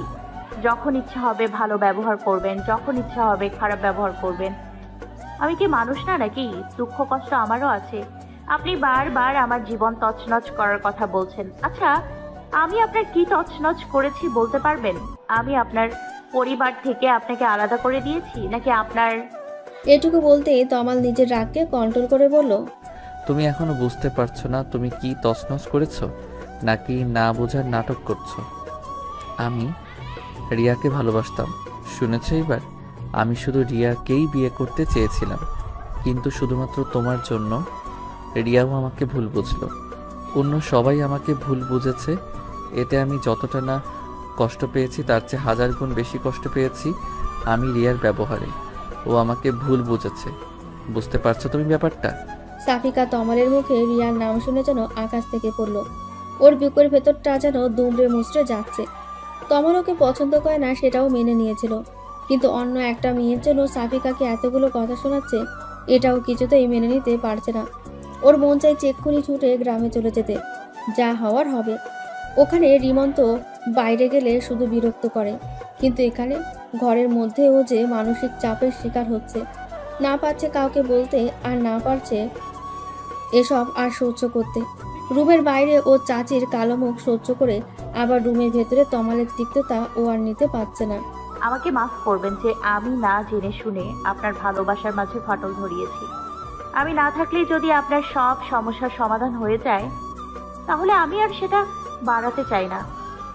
আপনি কালকে যদি একবার আমাকে এই কথাটা জানাতেন যে আপনি কাউকে ভালোবাসেন, তাহলে আমি কখনোই আপনাকে বিয়ে করার জন্য রাজি হতাম না। আর বড় আব্বুর কথা রাখতে না হলে তো আমি... এটুকু বলেই থেমে যায় সাফিকা। ওর দু চোখ ভর্তি তমালের জন্য ঘৃণা জমে ওঠে। একটা মানুষকে এতটা বহুরূপী কেন হতে হবে?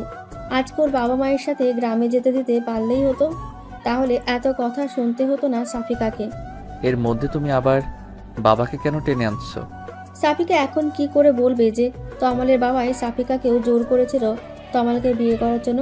কারণ সাফিকার পেছনে সবাই যেভাবে লেগে আছে তাতে উনি ভয়ে ছিল যে এখানেও যখন এত বাজেভাবে ওর বিয়েটা ভাঙলো, তার মানে যেখানে যা কেউ একজন আছে যে ওর ক্ষতি চায়। আর এর কারণে সাফিকাকে গ্রামে পাঠিয়ে সাহস পায়নি। হয়তো ওখানে ওর জন্য নতুন কোনো বিপদ অপেক্ষা করছে। কি হলো, এখন কিছু বলছো না কেন? হ্যাঁ, বড় আব্বুর কথাতেই আমি আপনাকে বিয়ে করেছি, কারণ তিনি আমাকে কোনো বিপদের মুখে ঠেলে দিতে চাচ্ছিলেন না। বাহ, আমার বাবাকে তো ভালোই হাত করে নিয়েছো।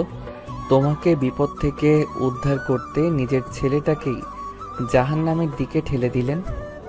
আরে ভাই, কোনো ভালো ছেলে দেখে তোমাকে বিয়ে দিলেই তো এটুকু বলেই তমাল থেমে গেল। তমাল আর কিছু বলতে পারে না। সাফিকা বলতে থাকে, আমি কালকেই গ্রামে চলে যাব, ঘরবন্দি হয়ে থাকবো। তবু এসব আমি আর সহ্য করতে পারছি না। একদিনেই আমি হাঁপিয়ে উঠেছি, এর পরের দিনগুলো কিভাবে কাটাবো এখানে? যে আমাকে ভরসা দিয়ে রেখে দিল, সেই যদি এমন করে, তাহলে? সরি, রিয়ার সাথে কথা বলে মন মেজাজ খারাপ হয়ে গিয়েছিল। কারোর সাথে রাখলে সেই রাগটা এখন থেকে আমার উপরেই ছাড়বেন বলে ঠিক করে ফেলেছেন মনে হচ্ছে। সরি বললাম তো। সরি দিয়ে সবকিছুর সমাধান হয় না মিস্টার তমাল। আর আপনি ভালোবাসার কথা বলছেন? যে ভালোবাসায় একে অপরের প্রতি বিশ্বাসটাই নেই, তাকে আপনি ভালোবাসা বলছেন? যাকে ভালোবাসেন সেই যদি আপনাকে বিশ্বাস না করে, তাহলে সেই ভালোবাসার কি মূল্য থাকতে পারে? তোমার ভালোবাসার মানুষটি তোমাকে ধোঁকা দিলে তুমি কি করতে? তুমি কি তাকে ভুল বুঝতে না? এমনি এমনি মাফ করে দিতে তাকে? আপনি কি সত্যি কোনো ভুল করেছেন? আপনি তাকে সত্যটা বলার পরেও যদি আপনাকে বিশ্বাস না হয়, তাহলে একবার অন্তত সত্যটা যাচাই করা উচিত ছিল। আপনি কেমন ছেলে তা ওই মেয়েটার ভালো করেই জানার কথা। এত বড় একটা জঘন্য কাজ আপনি করতে পারতেন না, সে এত তাড়াতাড়ি কি করে বিশ্বাস করে নিল? তমাল আর কিছু না বলে একদম চুপ হয়ে গেল। সাফিকাও চুপ হয়ে যাওয়ায় রুমে পিনপতন নীরবতা বিরাজ করতে লাগলো। সকালে ঘুম থেকে উঠে সাফিকা ও চাচির সাথে নাস্তা বানাচ্ছে। ওর চাচি ওর সাথে একটা কথাও বলছে না। সাফিকা ব্যাপারটা হজম করার চেষ্টা করছে। তরি নাস্তা করে কলেজে চলে গেছে। তমাল আর ওর বাবাও অফিসে চলে গেছে। সাফিকার চাচি নিজের রুমে আছেন। সাফিকা সেখানে গিয়ে সাহস পাচ্ছে না। নিজের রুমে একা একা দম বন্ধ হয়ে আসছে সাফিকার। বিয়ের আগে সারাদিন ও চাচির আশেপাশেই থাকতো, সময় কেটে যেত। কিন্তু এই বিয়েটা যেন ওর জীবনে অমানিসা হয়ে ঘিরে ধরেছে। দুপুরেও চুপচাপ তমালের মায়ের সাথে সাফিকা রান্নাবান্না করলো। তারপর নামাজ কালাম করে তরির সাথে দুপুরের খাবার খেলো। তরি দুপুরের দিকে কলেজ থেকে ফেরায় সাফিকা যেন দেহে প্রাণ ফিরে পেল। তরির সাথে কথা বলে সাফিকা নিজেকে একটু হালকা মনে হয়, ভালো লাগা কাজ করে। তমালও আজ সকালে ওর সাথে একটা কথাও বলেনি। ও চাচা অবশ্য ওর চাচিকে বারবার সাবধান করে দিয়ে গেছে যেন সাফিকার সাথে কোনো ঝামেলা না করে। সাফিকা বুঝতে পারছে না যে এভাবে আর কয়দিন চলবে। একদিনেই ও অতিষ্ঠ হয়ে উঠেছে। এভাবে চলতে থাকলেও পুরোপুরি পাগল হয়ে যাবে যে। তমাল ফোন আর সিম দুইটাই চেঞ্জ করেছে। নতুন সিম থেকে রিয়াকে আরও একবার কল করেছিল, দেখা করে সবটা বলার জন্য। কিন্তু রিয়া ওর কোনো কথা না শুনে কল কেটে দিয়েছে। তমালের সাথে ও আর কথা বলতে চায় না, এটাই স্বাভাবিক। একদিক দিয়ে দেখতে গেলে তমাল তো রিয়াকে ধোঁকা দিয়েছে। আর একজন ধোঁকাবাজের সাথে কেই বা সম্পর্ক রাখতে চায়, তার উপর ও আবার বিবাহিত। সাফিকাকে দেখলে তমালের রিয়ার কথা মনে পড়ে যায়, রাগ উঠে যায়। কিন্তু অনেক কষ্টে রাগগুলোকে কন্ট্রোল করে। সাফিকাও নিজেকে যথাসম্ভব তমালের থেকে দূরে রাখার চেষ্টা করে। তুষার সেই সকালে নাস্তা করে বের হয় আর অনেক রাতে বাসায় ফেরে। সাফিকার বিষণ্ণ মুখটাও দেখতে পারে না। ও বুঝতে পারে যে সাফিকা তমালের সাথে সুখে নেই, তারপরেও কিছু করতে পারে না। সবাই জানে যে পরিস্থিতির মুখে পড়ে তুষার সাফিকাকে বিয়ে করতে চেয়েছিল। কেউ যদি এটা জানতে পারে যে তুষার সাফিকাকে পছন্দ করত, তাহলে ব্যাপারটা সাফিকার জন্য আরও জটিল হয়ে যাবে। এভাবেই কেটে যায় 2 মাস। সাফিকা, তমাল আর তুষারের জন্য এই 2 মাস যেন 2 বছরের মতো। সাফিকা এখনো জানতে পারেনি যে ওর বিয়ে ভাঙার পেছনে কে ছিল। এর মধ্যে তমালকে একবার জিজ্ঞেস করেছিল, ও কিছু জানায়নি। তমালের দিনগুলো বিষময় হয়ে উঠেছে। ওর সাথে সাথে ও সাফিকার জীবনটাও বিষিয়ে তুলেছে। রিয়া বিয়ে করে নিয়েছে, স্বামীর সাথে প্রতিদিন ছবি আপলোড দেয়, যা তমালকে আরও জ্বালিয়ে পুড়িয়ে শেষ করে দিচ্ছে। রিয়ার সাথে কথা বলার পর থেকে তমাল আর রাশেদের সাথে কথা বলেনি।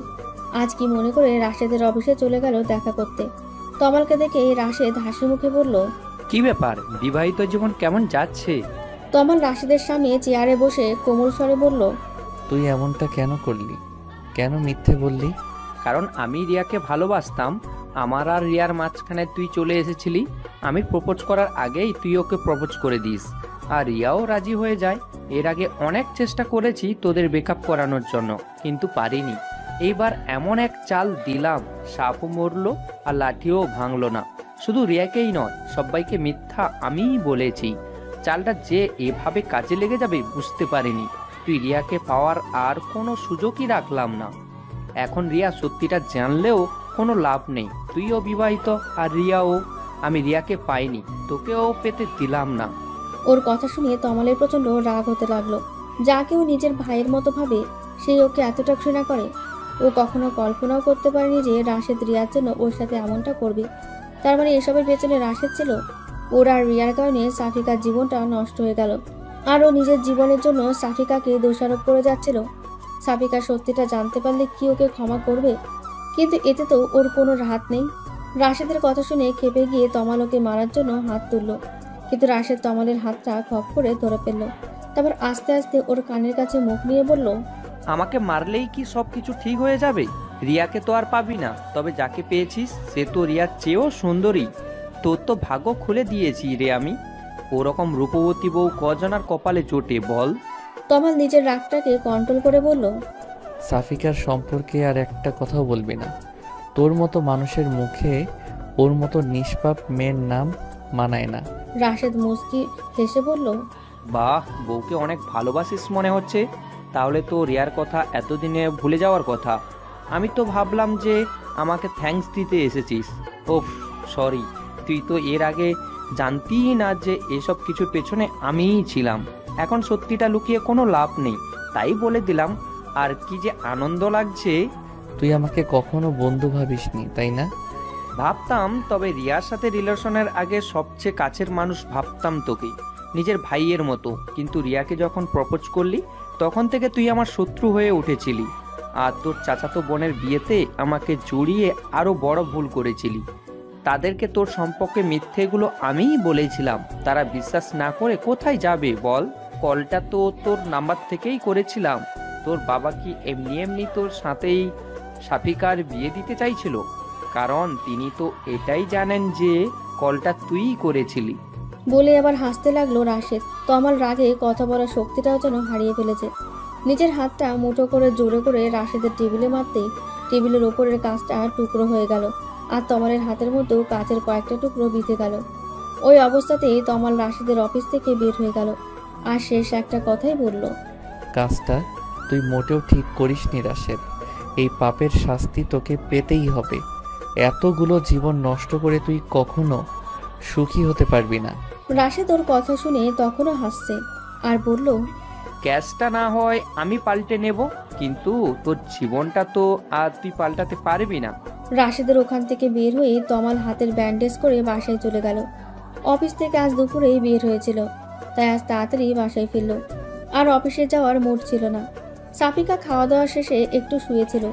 তরি কোচিংয়ে গিয়েছে। তমালের মা নিজের রুমে শুয়ে আছেন। তুষার বাসায় নেই। কলিং বেলের আওয়াজে ঘুম ভেঙে গেল সাফিকার। এই সময়টাতে সাধারণত কেউ আসে না। ঘুম চোখে সাফিকার দরজা খুলতেই অবাক হয়ে গেল। তমালের ডান হাতে ব্যান্ডেজ দেখে আরও অবাক হয়ে গেল। সাফিকা দরজা বন্ধ করে অস্থির হয়ে বলল, আগে রুমে যেতে দেবে নাকি এখানেই জেরা করতে থাকবে? তমালের এই কথা শুনে সাফিকা একদম চুপ হয়ে গেল। তমাল ঠিক করে নিয়েছে, আজ থেকে সাফিকার সাথে আর কখনো খারাপ ব্যবহার করবে না। রিয়া যদি বিয়ে করে নিয়ে ভালো থাকতে পারে, ও কেন পারবে না? এখানে রিয়ার যেমন কোনো দোষ নেই, তেমনি সাফিকা বা তমালেরও কোনো দোষ নেই। তাহলে ও কেন শুধু শুধু সাফিকাকে কষ্ট দেবে? ও নিজের জন্য সাফিকার জীবনটা নষ্ট হতে দেবে না। রুমে ঢুকে নিজের মেজাজটাকে একটু ঠান্ডা করে সাফিকাকে উদ্দেশ্য করে বলল, এক গ্লাস ঠান্ডা পানি দিতে পারবে? খুব পিপাসা পেয়েছে। তমাল এই প্রথম নিজে থেকে সাফিকার কাছে কিছু চাইল। সাফিকা খুশি মনে দৌড়ে চলে গেল পানি আনতে। পানি এনে তমালকে দিতেই ও বলল, থ্যাঙ্কস। সাফিকা অবাক হয়ে বলল, কেন? আমার জীবনে আসার জন্য। তমালের কথাটা শুনে সাফিকা যেন নিজের কানকে বিশ্বাস করতে পারছিল না। অবাকের চরম সীমায় পৌঁছে গেল। নিজের কপালে হাত দিয়ে দেখতে লাগলো যে ও কোনো ঘোরের মধ্যে আছে কিনা, ও অসুস্থ কিনা। কিন্তু ও পুরোপুরি ঠিক আছে বুঝতে পেরে ধপ করে বিছানার ওপরে বসে পড়ল। তারপর উঠে গিয়ে তমালের কপালে হাত দিয়ে দেখলো যে ও সুস্থ আছে কিনা। তারপর অবাক হয়ে বলল, আপনি কি অসুস্থ নাকি মাথায় আঘাত লেগেছে? ড্রিঙ্কস করেননি তো? কি হয়েছে আপনার? আপনি ঠিক আছেন তো? তমাল সাফিকাকে এই প্রথম নিজের বুকে টেনে নিয়ে বলল, তুমি এত অস্থির কেন হচ্ছ? আমি ঠিক আছি। আমি সজ্ঞানে এই কথাটা বলেছি। সত্যি আমি ধন্য যে তোমার মতো কাউকে আমার জীবনে পেয়েছি। আমার জন্য তোমার অনেক কষ্টে কেটেছে এই কয়দিন। আমি আর তোমাকে কষ্ট দিতে চাই না। তমালের হৃদস্পন্দন স্পষ্ট শুনতে পাচ্ছে সাফিকা। খুশিতে যেন আত্মহারা হয়ে গেছে ও। চোখের কোণ বেয়ে এক ফোঁটা সুখের নোনা জল গড়িয়ে পড়ল। তবে তমালের এই আকস্মিক পরিবর্তনে কিছুটা ভয়ও আছে সাফিকা। তমাল কি সত্যি রিয়াকে ভুলে ওকে আপন করে নিয়েছে, নাকি ওর মুড সুইংয়ের জন্য এমনটা করছে? দেখা যাবে। এখন নিজেই বুকে টেনে নিচ্ছে, একটু পরে আবার ওকে ছুঁড়ে ফেলে দেবে। এসব কথা মনে হতেই তমালের বুক থেকে যেন ছিটকে পড়ল সাফিকা। সাফিকার এমন কথায় তমালের হাতে আঘাত লাগলো, আর ও ব্যথা পেয়ে বলল, কি করছো? হাতে লাগছে তো। সাফিকা তমালের হাতটা নিজের হাতের মুঠির মধ্যে নিয়ে বলল, সরি, আমি বুঝতে পারিনি। আসলে আপনার এমন ব্যবহার দেখে আমি নিজেকে সামলাতে পারিনি। তমাল মুচকে এসে বলল, হাতে কি হয়েছে তা শুনবে না? নাকি আমার কোনো কিছু নিয়ে তোমার কোনো মাথা ব্যথাই নেই? সাফিকা আমতা আমতা করে বলল, আপনি তো রিয়াকে ভালোবাসেন, তাই। আর একবার আমাদের মাঝে কারোর নাম নিবে না। আমি তোমার স্বামী আর তুমি আমার স্ত্রী। এখন এটাই সত্য। আমি আমার অতীতগুলোকে মনে করে তোমার জীবনটাকে শেষ করে দিতে পারি না। করুণা নাকি ভালোবাসা? তোমার যেটা মনে হবে সেটাই। আমি তো কারো করুণার পাত্রী হয়ে থাকতে চাই না। আমি কারোর করুণা নয়, ভালোবাসা চাই। আশা করি বুঝতে পেরেছেন। তমাল কি বলবে বুঝতে পারছে না। ভালোবাসা কি এত সহজে হয়? ও কি সত্যিই সাফিকাকে ভালোবাসে, নাকি করুণার বশে ওকে ভালোবাসতে চাইছে? ও নিজেও বুঝতে পারছে না। কিন্তু ও আর সাফিকাকে কষ্ট দিতে চাচ্ছে না, তাই কোনো কিছু না ভেবেই বলে দিল, ভালোবাসি। কথাটা শুনে সাফিকা কান্না করতে করতে তমালের বুকে ঝাঁপিয়ে পড়ল। তারপর বলল, আমি জানতাম আপনি একদিন না একদিন আমাকে ঠিক মেনে নেবেন।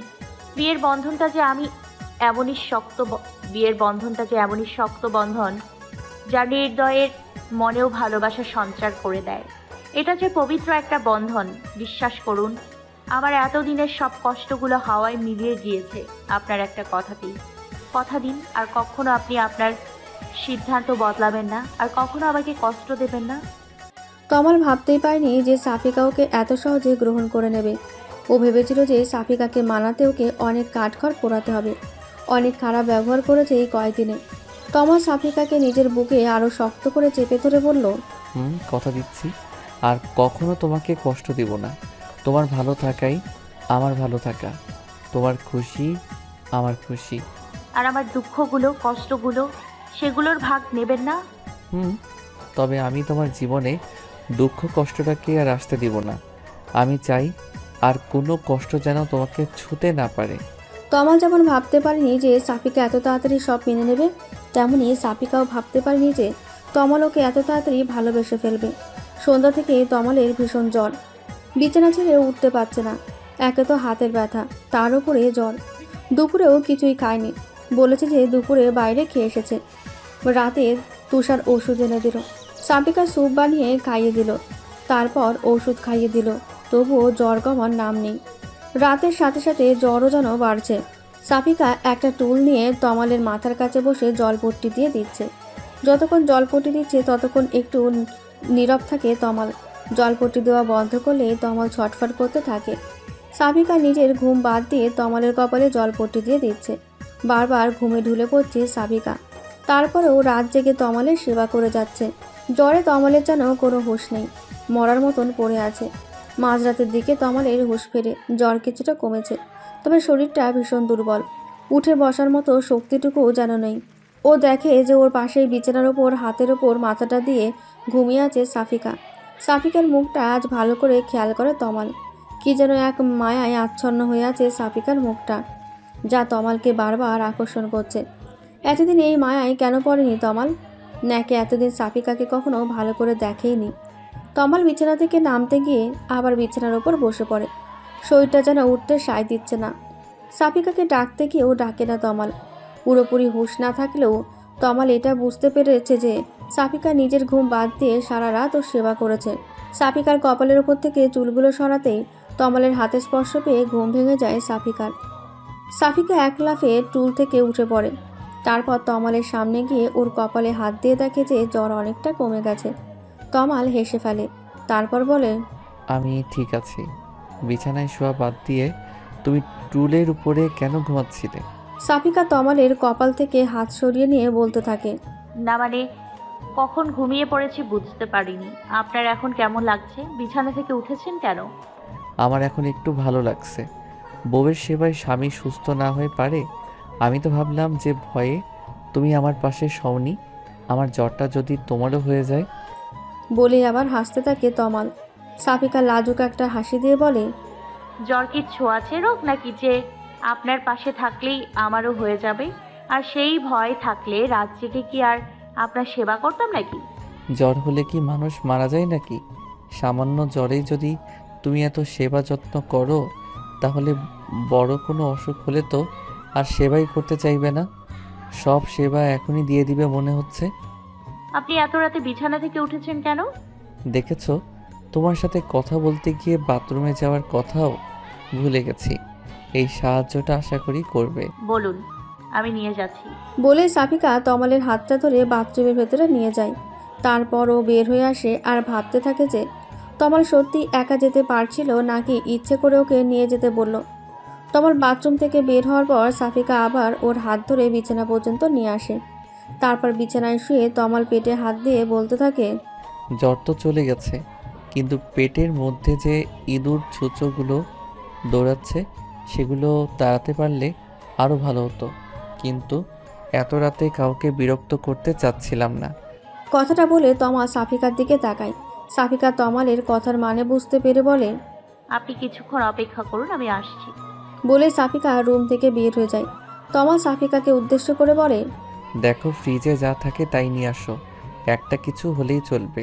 সাফিকা ফ্রিজ খুলে দেখে যে ঠান্ডা ভাত আর তরকারি আছে, আর বাকি যা আছে সব ঠান্ডা। এত রাতে এগুলো গরম করার চাইতে গরম কিছু রান্না করাই ভালো।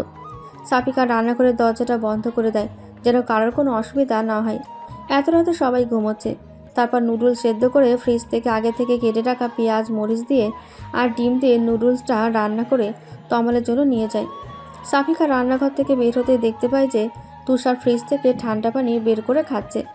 দুজন দুজনকে দেখে চমকে যায়। তারপর তুষার সাফিকার দিকে এগিয়ে গিয়ে বলে, এত রাতে তুমি রান্না করে কি করছো?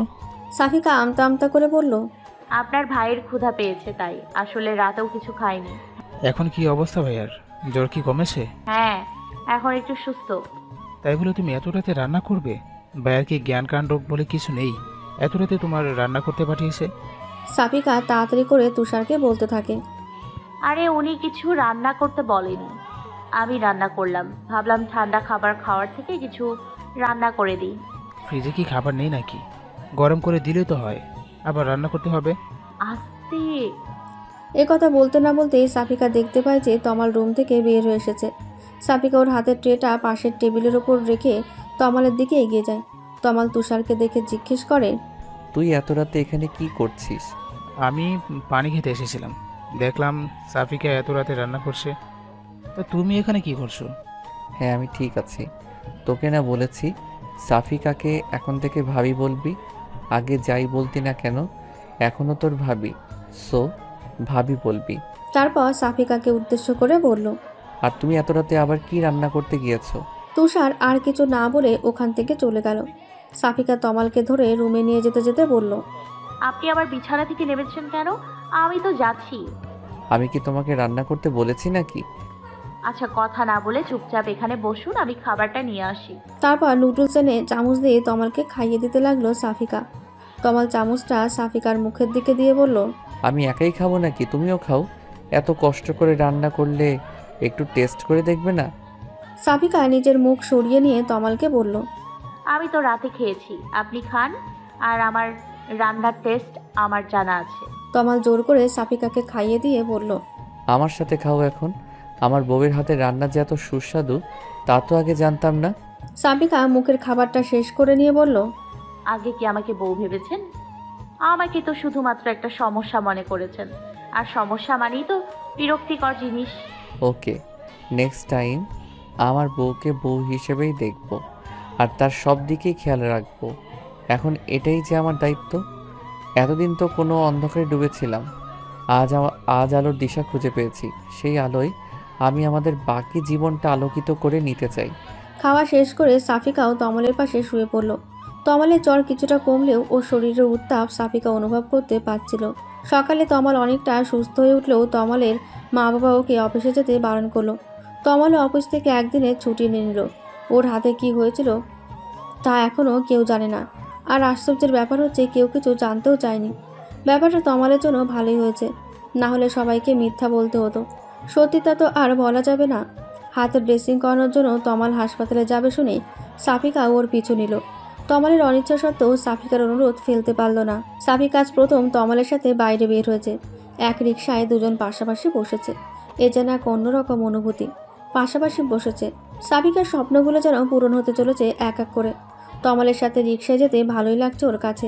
তমাল রিয়ার সাথে অনেকবার অনেক জায়গায় ঘুরেছে, তবে আজ সাফিকার সাথে ঘুরতে ওর অন্যরকম ভালো লাগছে। যদিও ওরা ঘুরছে না, ডাক্তারের কাছে যাচ্ছে, তারপরেও এটাকেও এক ধরনের ঘোরাঘুরি মনে হচ্ছে। ডাক্তার দেখানো শেষে ওষুধ নিয়ে ওরা আবার বাসার উদ্দেশ্যে রওনা দিল। সাফিকা এর আগে শহরে তেমন একটা আসেনি, আসলেও কিছু ঘুরে দেখেনি। আজ তমালের সাথে বের হয়ে মনে হচ্ছে সারা শহর একদিনেই ঘুরে শেষ করে দেবে। তমাল অসুস্থ না হলে সাফিকা আজকে ওকে নিয়ে ঘুরতে বলতো, কিন্তু এখন এই কথা বলাটা ঠিক হবে না। তমাল হয়তো সাফিকার মনের অবস্থাটা বুঝতে পেরেছিল, তাই রিক্সাওয়ালাকে বলল পাশের একটা রিসর্টে নিয়ে যাওয়ার জন্য। তমালের মুখে রিসর্টের কথা শুনে সাফিকা খুশিও হলো, আবার কিছুটা অবাক হলো। তারপর বলল, বাসায় যাবেন না? এখন আবার রিসোর্ট কেন? আপনি না অসুস্থ? তুমি এত কথা বলো কেন? আমি কি অনেক অসুস্থ নাকি? হাতে একটু লেগেছে আর কি। আচ্ছা, আপনার হাতটা কাটলো কিভাবে? তমাল যেন এই ভয়টাই পাচ্ছিল। এখন সাফিকাকে কি উত্তর দেবে। তারপর অনেক ভেবেচিন্তে বলল, আমার অফিসের টেবিলটা ভেঙে গিয়েছে, ওইটার কাচের টুকরো হাতে লেগেছিল, তাই আর কি। আপনার হাতে কি করে লাগলো? কিভাবে আবার? আমার হাতটা ওখানেই ছিল। আচ্ছা চলো, আমরা চলে এসেছি রিসর্টে। তারপর দুজনে অনেক মজা করলো। দুপুরের কিছুটা পরে বাসায় ফিরতেই তমালের মা তমালের দিকে এগিয়ে এসে বলল, দেখি বাবা, তুই ঠিক আছিস তো? ডাক্তার দেখাতে এত সময় লাগে, কোথায় ছিলি তোরা? তমাল ওর মাকে শান্ত করে বলল, মা তুমি একটু বেশি চিন্তা করছো। আমি তো ঠিক আছি। আমি সাফিকাকে একটু ঘুরিয়ে নিয়ে আসলাম, সারাদিন বাসার মধ্যে বন্দি থাকে। ওর মা অনুশোচনার সুরে বলতে লাগলো, ঘরে বন্দি তো আমিও থাকি, কই আমার কথা তো কেউ কখনো এভাবে চিন্তা করে না। আর বউ আসতে না আসতেই বন্দি হয়ে গেল। মা তুমি বিষয়টাকে অন্যভাবে কেন নিচ্ছ? সাফিকা গ্রাম থেকে এসেছে, এমন পরিবেশে থেকে ও অভ্যস্ত নয়। আর তাছাড়া ওর উপর দিয়ে যা ধকল যাচ্ছে তোমার বোঝা উচিত। তুমি ওকে একটু সাপোর্ট করবে তা নয়, তুমি ওর উপরে আরও প্রেশার ক্রিয়েট করছো। তুমি কেন ওকে আপন করে নিতে পারছো না? সাফিকা তমালের হাত ধরে ওকে শান্ত করানোর চেষ্টা করলো। আপনি চাচিকে এসব কি বলছেন? চুপ থাকুন, চাচি আমাকে অনেক ভালোবাসে। আপনি শুধু শুধু ভুল বুঝছেন। তমালের মা সাফিকাকে উদ্দেশ্য করে বলল, আমার ছেলেটাকে তো হাত করে নিয়েছিস, আর স্বামীকে তো অনেক আগেই হাত করে রেখেছিস। আমাকে হাত করা অত সহজ নয়। বলে উনি ওখান থেকে চলে গেলেন।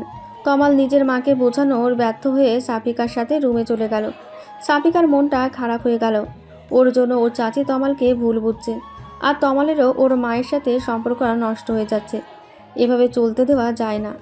সানিয়া আজ ফোন করে জানালো যে সাফিকার বিয়ে হয়ে গেছে শুনে রিমন নাকি আবার বিদেশে চলে গেছে।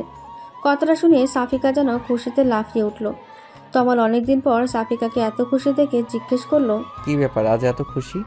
সাফিকা খুশিতে তমালকে জড়িয়ে ধরে বলল, ওই রিমন ইডিয়েটটা আমার বিয়ের কথা শুনে আবার বিদেশে চলে গেছে। আমার কি যে আনন্দ লাগছে, আমি আবার বাড়ি যেতে পারবো, আনন্দে ঘুরে বেড়াবো।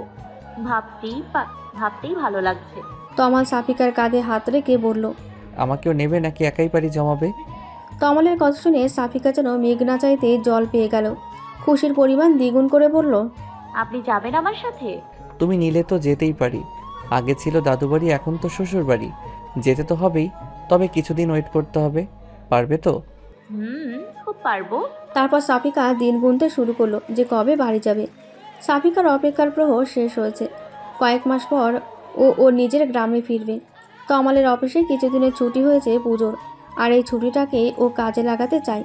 সাফিকা কাল থেকে ব্যাগ গোছানো শুরু করেছে, আর সকাল থেকে বারবার শুধু ঘড়ি দেখছে যে কখন বের হবে। তমালের মায়ের মনটা কিছুটা খারাপ। উনি ভেবেছিলেন যে তমাল হয়তো সাফিকাকে মেনে নিতে পারবে না, কিন্তু এখন দুজনকে একসাথে দেখে কিছুটা মন খারাপ হলেও নিজের ছেলের হাসি মুখ দেখে সব ভুলে গেছেন। উনি তো এটাই চেয়েছিলেন যে তমাল খুশি থাকুক। সাফিকার সাথে যদি তমাল খুশি থাকে তাতে ক্ষতি কি? সাফিকা ভেবেছিল যে তমালের মা গোমরা মুখে ওদের বিদায় দেবে, কিন্তু বের হওয়ার একটু আগে তমালের মা সাফিকাকে ডেকে পাঠালো। তারপর সাফিকার হাত দুটি ধরে বলতে লাগলো, সাফিকা, তুই আমাকে ক্ষমা করে দিস। নিজের চাচি হয়েও তোকে অনেক কষ্ট দিয়েছি, কিন্তু তুই আমার কত খেয়াল রেখেছিস। আমার পরিবারের জন্য তোর মতো মেয়েই ঠিক। আমার সংসার পরিবার সব কি সুন্দর করে গুছিয়ে ফেলেছিস এই কয়দিনে। আমি আসলে তমালের বিষণ্ণতাকে মেনে নিতে পারছিলাম না। আমি ওর জন্যই তোকে দেখতে পারতাম না।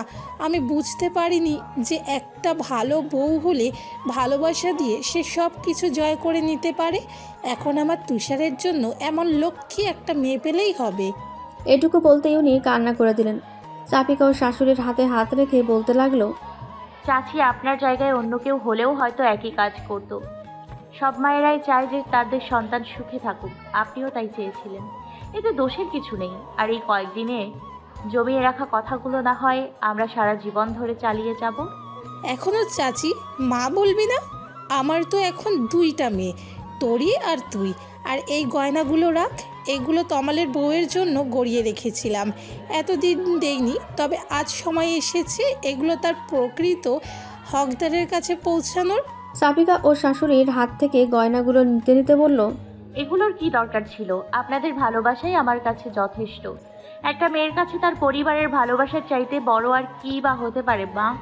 সাফিকার মুখে মা ডাক শুনে উনি সাফিকাকে জড়িয়ে ধরে কান্না করতে থাকেন। তারপর বলেন, আমার ছেলেটাকে ওখানে দেখে শুনে রাখিস মা, মায়ের মন বুঝিসই তো। আপনারাও চলেন, অনেকদিন যান না, ভালো লাগবে সবাই একসাথে গেলে। তমালের মা মিষ্টি একটা হাসি দিয়ে বললেন, বিয়ের পর তমাল প্রথম শ্বশুরবাড়ি যাচ্ছে, সেখানে আমরা সবাই কি করে যাই? এইবার তোরা ঘুরে আয়, এরপর আমরা সবাই একসাথে যাব। সাফিকা ভীষণ খুশি যে ওর চাচি আবার ওকে আগের মতো ভালোবাসা শুরু করে দিয়েছে। তোরই এতক্ষণ দরজার কাছে দাঁড়িয়ে সবটা শুনছিল, এবার এসে নিজের মায়ের গলা জড়িয়ে ধরে বলতে লাগলো, আমার মা দেখছি বৌমাকে পেয়ে নিজের মেয়েকে এবার বলে যাবে। সাবিকা আপু, সরি ভাবি, তুমি তো দেখছি জাদু জানো, কয়দিনে আমাদের পরিবারের রং পাল্টিয়ে দিয়েছো। তমালের মা নিজের মেয়ের নাক ধরে বলতে লাগলো, ওর থেকে তো শিখতে হবে কি করে সংসার করতে হয়। তোরই নিজের নাক থেকে মায়ের হাত সরিয়ে দিয়ে বলল, মা, তোমার এই বাচ্চা মেয়েটাকে আগে বড় হতে দাও, তারপর না হয় সংসার করা শিখিও। আর কত বড় হতে চাস? তুষারের জন্য একটা টুকটুকে বউ এনেই তোর বিদায়ের ব্যবস্থা করব, তাহলেই আমি নিশ্চিত। তারপর তোরই সাফিকাকে উদ্দেশ্য করে বলল, ভাইয়া তোমাকে ডাকছে, কি যেন খুঁজে পাচ্ছি না। তারপর সাফিকা ওখান থেকে চলে গেল। সবার থেকে বিদায় নিয়ে সাফিকা আর তমাল বের হয়ে গেল। পুরো ট্রেনে সাফিকা তমালের কাঁধে মাথা রেখে ঘুমিয়েছে। তমাল এই কয়দিনে সাফিকাকে সত্যি অনেক ভালোবেসে ফেলেছে। আসলে সাফিকার মতো মেয়েকে ভালো না বেসে কোথায় যাবে। স্টেশনে পৌঁছানোর আগে সাফিকার ঘুম ভেঙে গেল। স্টেশন থেকে নেমে ওরা একটা রিক্সা নিল। তারপর সাফিকাদের বাড়ির সামনে যেতেই দেখতে পেল যে সানিয়া গেটের বাইরে ওদের জন্য অপেক্ষা করছে। সাফিকাকে দেখে ছুটে গেল। সাফিকাও রিক্সা থেকে নেমে সানিয়াকে জড়িয়ে ধরল। তমাল রিক্সা ভাড়া দেওয়া বাদ দিয়ে নীরব দর্শকের মতো দুই বোনকে দেখতে লাগলো। সানিয়া ওর মাকে জোরে জোরে ডাকতে লাগলো। ওর ডাক শুনে শুধু ওর মা নয়, আশেপাশের অনেকেই জমা হলো। এতদিন পর সাফিকাকে দেখে সবাই অনেক খুশি। তমালকে যেন কারো চোখেই পড়ছে না। তমাল রিক্সা ভাড়া মিটিয়ে ব্যাগগুলো নিতে যাবে, তখন সাফিকার বাবা এসে একটা ছেলেকে ইশারা করতেই ব্যাগ নিয়ে বাড়ির ভেতরে চলে গেল। সাফিকার বাবা সবাইকে উদ্দেশ্য করে বলল, এই যে আমার সাফিকার বর, তোমরা তো পাগল হয়ে গিয়েছিলে ওকে দেখার জন্য, এইবার দেখো। সাফিকার বাবার কথা শুনে সানিয়া, সাফিকা সহ সবাই ওই দিকেই তাকালো।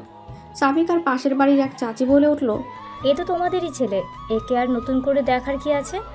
তারপর আস্তে আস্তে সাফিকাদের বাড়ির সামনে থেকে ভিড় কমতে লাগলো। সাফিকা অনেকদিন পর নিজের রুম পেয়ে ভীষণ খুশি। ফ্রেশ হয়ে বিছানায় শুয়ে পড়ল। তমাল ফ্রেশ হয়ে বাথরুম থেকে বের হয়ে দেখে যে সাফিকা শুয়ে আছে। তমাল বিছানায় বসে বলল, নিজের বাড়ি এসে আমাকে দেখছি ভুলেই গেছো, আমার কথা কি মনে আছে? তমালের কথা শুনে সাফিকা বিছানা থেকে উঠে পড়ল। এতক্ষণ তমালের কথা ওর আসলে মনে ছিল না। এবার তমালের দিকে তাকিয়ে বলল, আপনাকে কি করে ভুলতে পারি বলুন? এরকম জলজ্যান্ত একজন মানুষ সামনে থাকতে তাকে ভুলে যাব?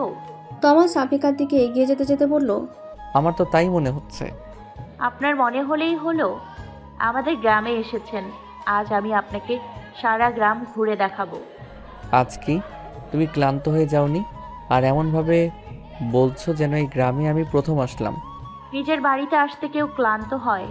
আমার তো এক্ষুনি ছুটে যেতে ইচ্ছে করছে। যাবেন?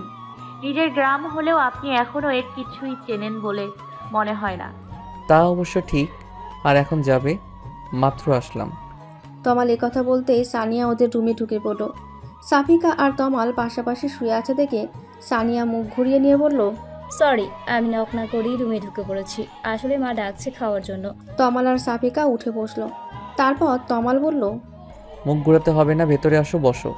সানিয়া চলে যেতে যেতে বলল, এখন বসবো না, তাড়াতাড়ি আসুন। ক্ষুধা লাগেনি আপনাদের? খাওয়া দাওয়ার পর সাফিকা সানিয়ার সাথে গ্রাম দেখতে বেরিয়ে পড়ল। তমাল অনেক ক্লান্ত ছিল, তাই শুয়ে পড়ল। সন্ধ্যা হয়ে গেছে, তবুও সাফিকাদের ফেরার নাম নেই।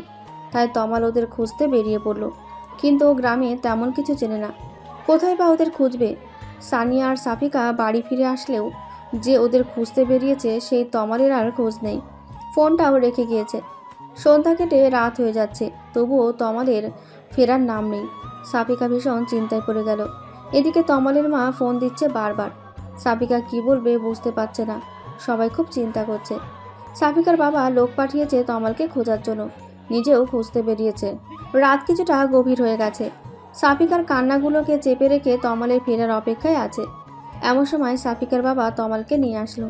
তমালের মাথায় কেউ একজন লাঠি দিয়ে আঘাত করেছে পেছন থেকে। সে একজন আর কেউ নয়, চেয়ারম্যানের ছেলে রিমন। তার মানে ও বিদেশে যায়নি। সবাইকে মিথ্যা বলেছিল যেন সাফিকা গ্রামে আসে, তমালকে আরও মারত। কিন্তু ভাগ্যক্রমে সেখানে সাফিকার এক চাচা পৌঁছে যায়, আর তাকে দেখে রিমনরা চলে যায়। কারণ ও চাচার সাথে আরও কিছু লোকজন ছিল। ওনারা একটা কাজ থেকে ফিরছিলেন। তারপর ওনারাই তমালকে ডাক্তারের কাছে নিয়ে গিয়েছিল। তমালের ব্যান্ডেজ করা শেষ হলেই ওনারা সাফিকার বাবাকে খবর দেয় আর বাড়ি নিয়ে আসে। তারপর তমালের মাথায় ব্যান্ডেজ দেখে সাফিকা ছুটে যায় ওর কাছে। তারপর কান্না করতে করতে বলে, আপনি একা কেন বের হয়েছিলেন? কালকে আমরা ফিরে যাব, আর আপনাকে এখানে আসতে দিব না। তমাল রুমে গিয়ে সাফিকাকে শান্ত করে বলল, আরে কিছুই হয়নি, আমি ঠিক আছি এখন। তুমি চিন্তা করবে বলে তোমাকে জানাতে বারণ করেছিলাম। হাসপাতালে গিয়ে কান্নাকাটি শুরু করতে, আর ওই রিমনের ভয়ে তোমাকে ফিরে যেতে হবে না। আমি পুলিশে খবর দিয়েছি, ওরা ওর ব্যবস্থা করবে। আমরা যে কয়দিন আছি ও আর আমাদের বিরক্ত করতে পারবে না। আর বাসায় এই কথা জানানোর প্রয়োজন নেই, মা অযথা চিন্তা করবে। সাফিকা তমালের মাথাটা ঘুরে ফিরে দেখছিল। তমাল একটানে সাফিকাকে নিজের বুকে টেনে নিয়ে বলল, তুমি পাশে থাকলে সব ছোটোখাটো আঘাতে আমার কিছুই হবে না। তুমি তো আছোই সেবা করার জন্য। বউয়ের সেবা পেলে আমি সুস্থ হয়ে যাব। সাফিকা তমালকে আরও শক্ত করে জড়িয়ে ধরে বলল, আর কখনো এমনটা করবেন না। নিজের খেয়াল রাখতে পারেন না? আপনার কিছু হয়ে গেলে আমার কি হবে? মাকে কি জবাব দিতাম? আচ্ছা, এখন তো আমি ঠিক আছি নাকি? এবার কান্না থামাও আর একটু হাসো। এই অবস্থায় কেউ হাসতে পারে? তুমি হাসো। তারপর সাফিকা ওর মনে থাকা সব শঙ্কাগুলো তমালকে জানায়। তমালকে না পাওয়ায় ও কিসের কিসের ভয় পাচ্ছিল, সেগুলো শুনে তমাল হাসতে থাকে। পরদিন দুপুরের মধ্যেই তমালের মা, বাবা, তরি, তুষার সবাই এসে হাজির হয়। তমালের মা তমালকে জড়িয়ে ধরে কান্না করতে থাকে। তমাল মানা করলেও সাফিকার বাবা ওর বাবাকে সবটা জানিয়ে দিয়েছে। সাফিকা ভয়ে ছিল যে তমালের মা হয়তো ওকে আবার কথা শোনাবে, কিন্তু তার কিছুই হলো না। বরং তিনি সাফিকাকে জানালো যে এখানে আর ওকে আসতে দেবে না। আবার যদি কোনো বিপদ হয়, সাফিকা বা তমাল কাউকে আর এখানে বেশি আসতে দেবে না। সাফিকার পরিবারই ওখানে গিয়ে ওদেরকে দেখে আসবে, এক জায়গায় দেখা হলেই চলবে। তমাল সবাইকে বোঝানোর চেষ্টা করলো যে রিমন আর ওদের বিরক্ত করবে না, কিন্তু ওর কথা কেউ মানতে নারাজ। তমালের মা পরদিনই ওদের সবাইকে নিয়ে ফিরে গেল। সাফিকা তমালের কথা চিন্তা করে আর থাকতে চাইল না। ও চায় না যে ওর জন্য তমালের আর কোনো ক্ষতি হোক। সাফিকা আজও মনে করে যে রিমনই খোঁজ নিয়ে ওর বিয়ে ভেঙেছিল। তমাল হয়তো সত্যিটা কখনো ওকে জানাবে না। আসলে সব সত্যি সবাই না জানলেও হয়তো চলে, কিছু সত্য না জানাই ভালো। 3 বছর পর আজ তুষারের বিয়ে। পারিবারিকভাবেই ওর বিয়েটা হচ্ছে। সাফিকা ও 1.5 বছরের বাচ্চাকে তমালের মায়ের কাছে দিয়ে বলল, মা, আপনার নাতনির দায়িত্ব কিছুক্ষণের জন্য আপনাকেই দিয়ে দিলাম। আমি কিন্তু তুষার ভাইয়ার বিয়েতে বরযাত্রী যাব। তমালের মা নিজের নাতনিকে কোলে নিতে নিতে বললেন, আমার নাতনি তো আমার কাছেই থাকে সারাদিন, আজ আবার নতুন কি? তুমি কিছু সময় কেন, পুরো দিন থাকলেও আমার নাতনি তোমাকে খুঁজবে না? এখনকার বাচ্চাদের কি আর মা লাগে নাকি? চিন্তা করো না। কিন্তু তখনই তমাল এসে নিজের মেয়েটাকে মায়ের কোল থেকে নিয়ে সাফিকার কোলে দিয়ে বলল, মেয়ে রেখে গিয়ে সবাইকে এটা বোঝাতে চাও নাকি যে তুমি এখনো সিঙ্গেল? আমার মেয়েটাকে কোল থেকেও একটু না হবে না? মেয়ে না থাকলে তোমাকে দেখে বোঝার উপায় আছে যে তুমি বিবাহিত, আবার তোমার একটা মেয়েও আছে। বলে তমাল সাফিকাকে টেনে নিয়ে গেল। সাফিকা করুণ চোখে শাশুড়ির দিকে তাকাতে ওর শাশুড়ি মিটিমিটি হাসতে লাগলো। ওদের যাওয়া দেখতে লাগলো আর ভাবতে লাগলো যে তুষারের বউটা যেন সাফিকার মতোই হয়, ওনার পরিবারের সুখগুলো যেন সারা জীবন এভাবেই বজায় থাকে।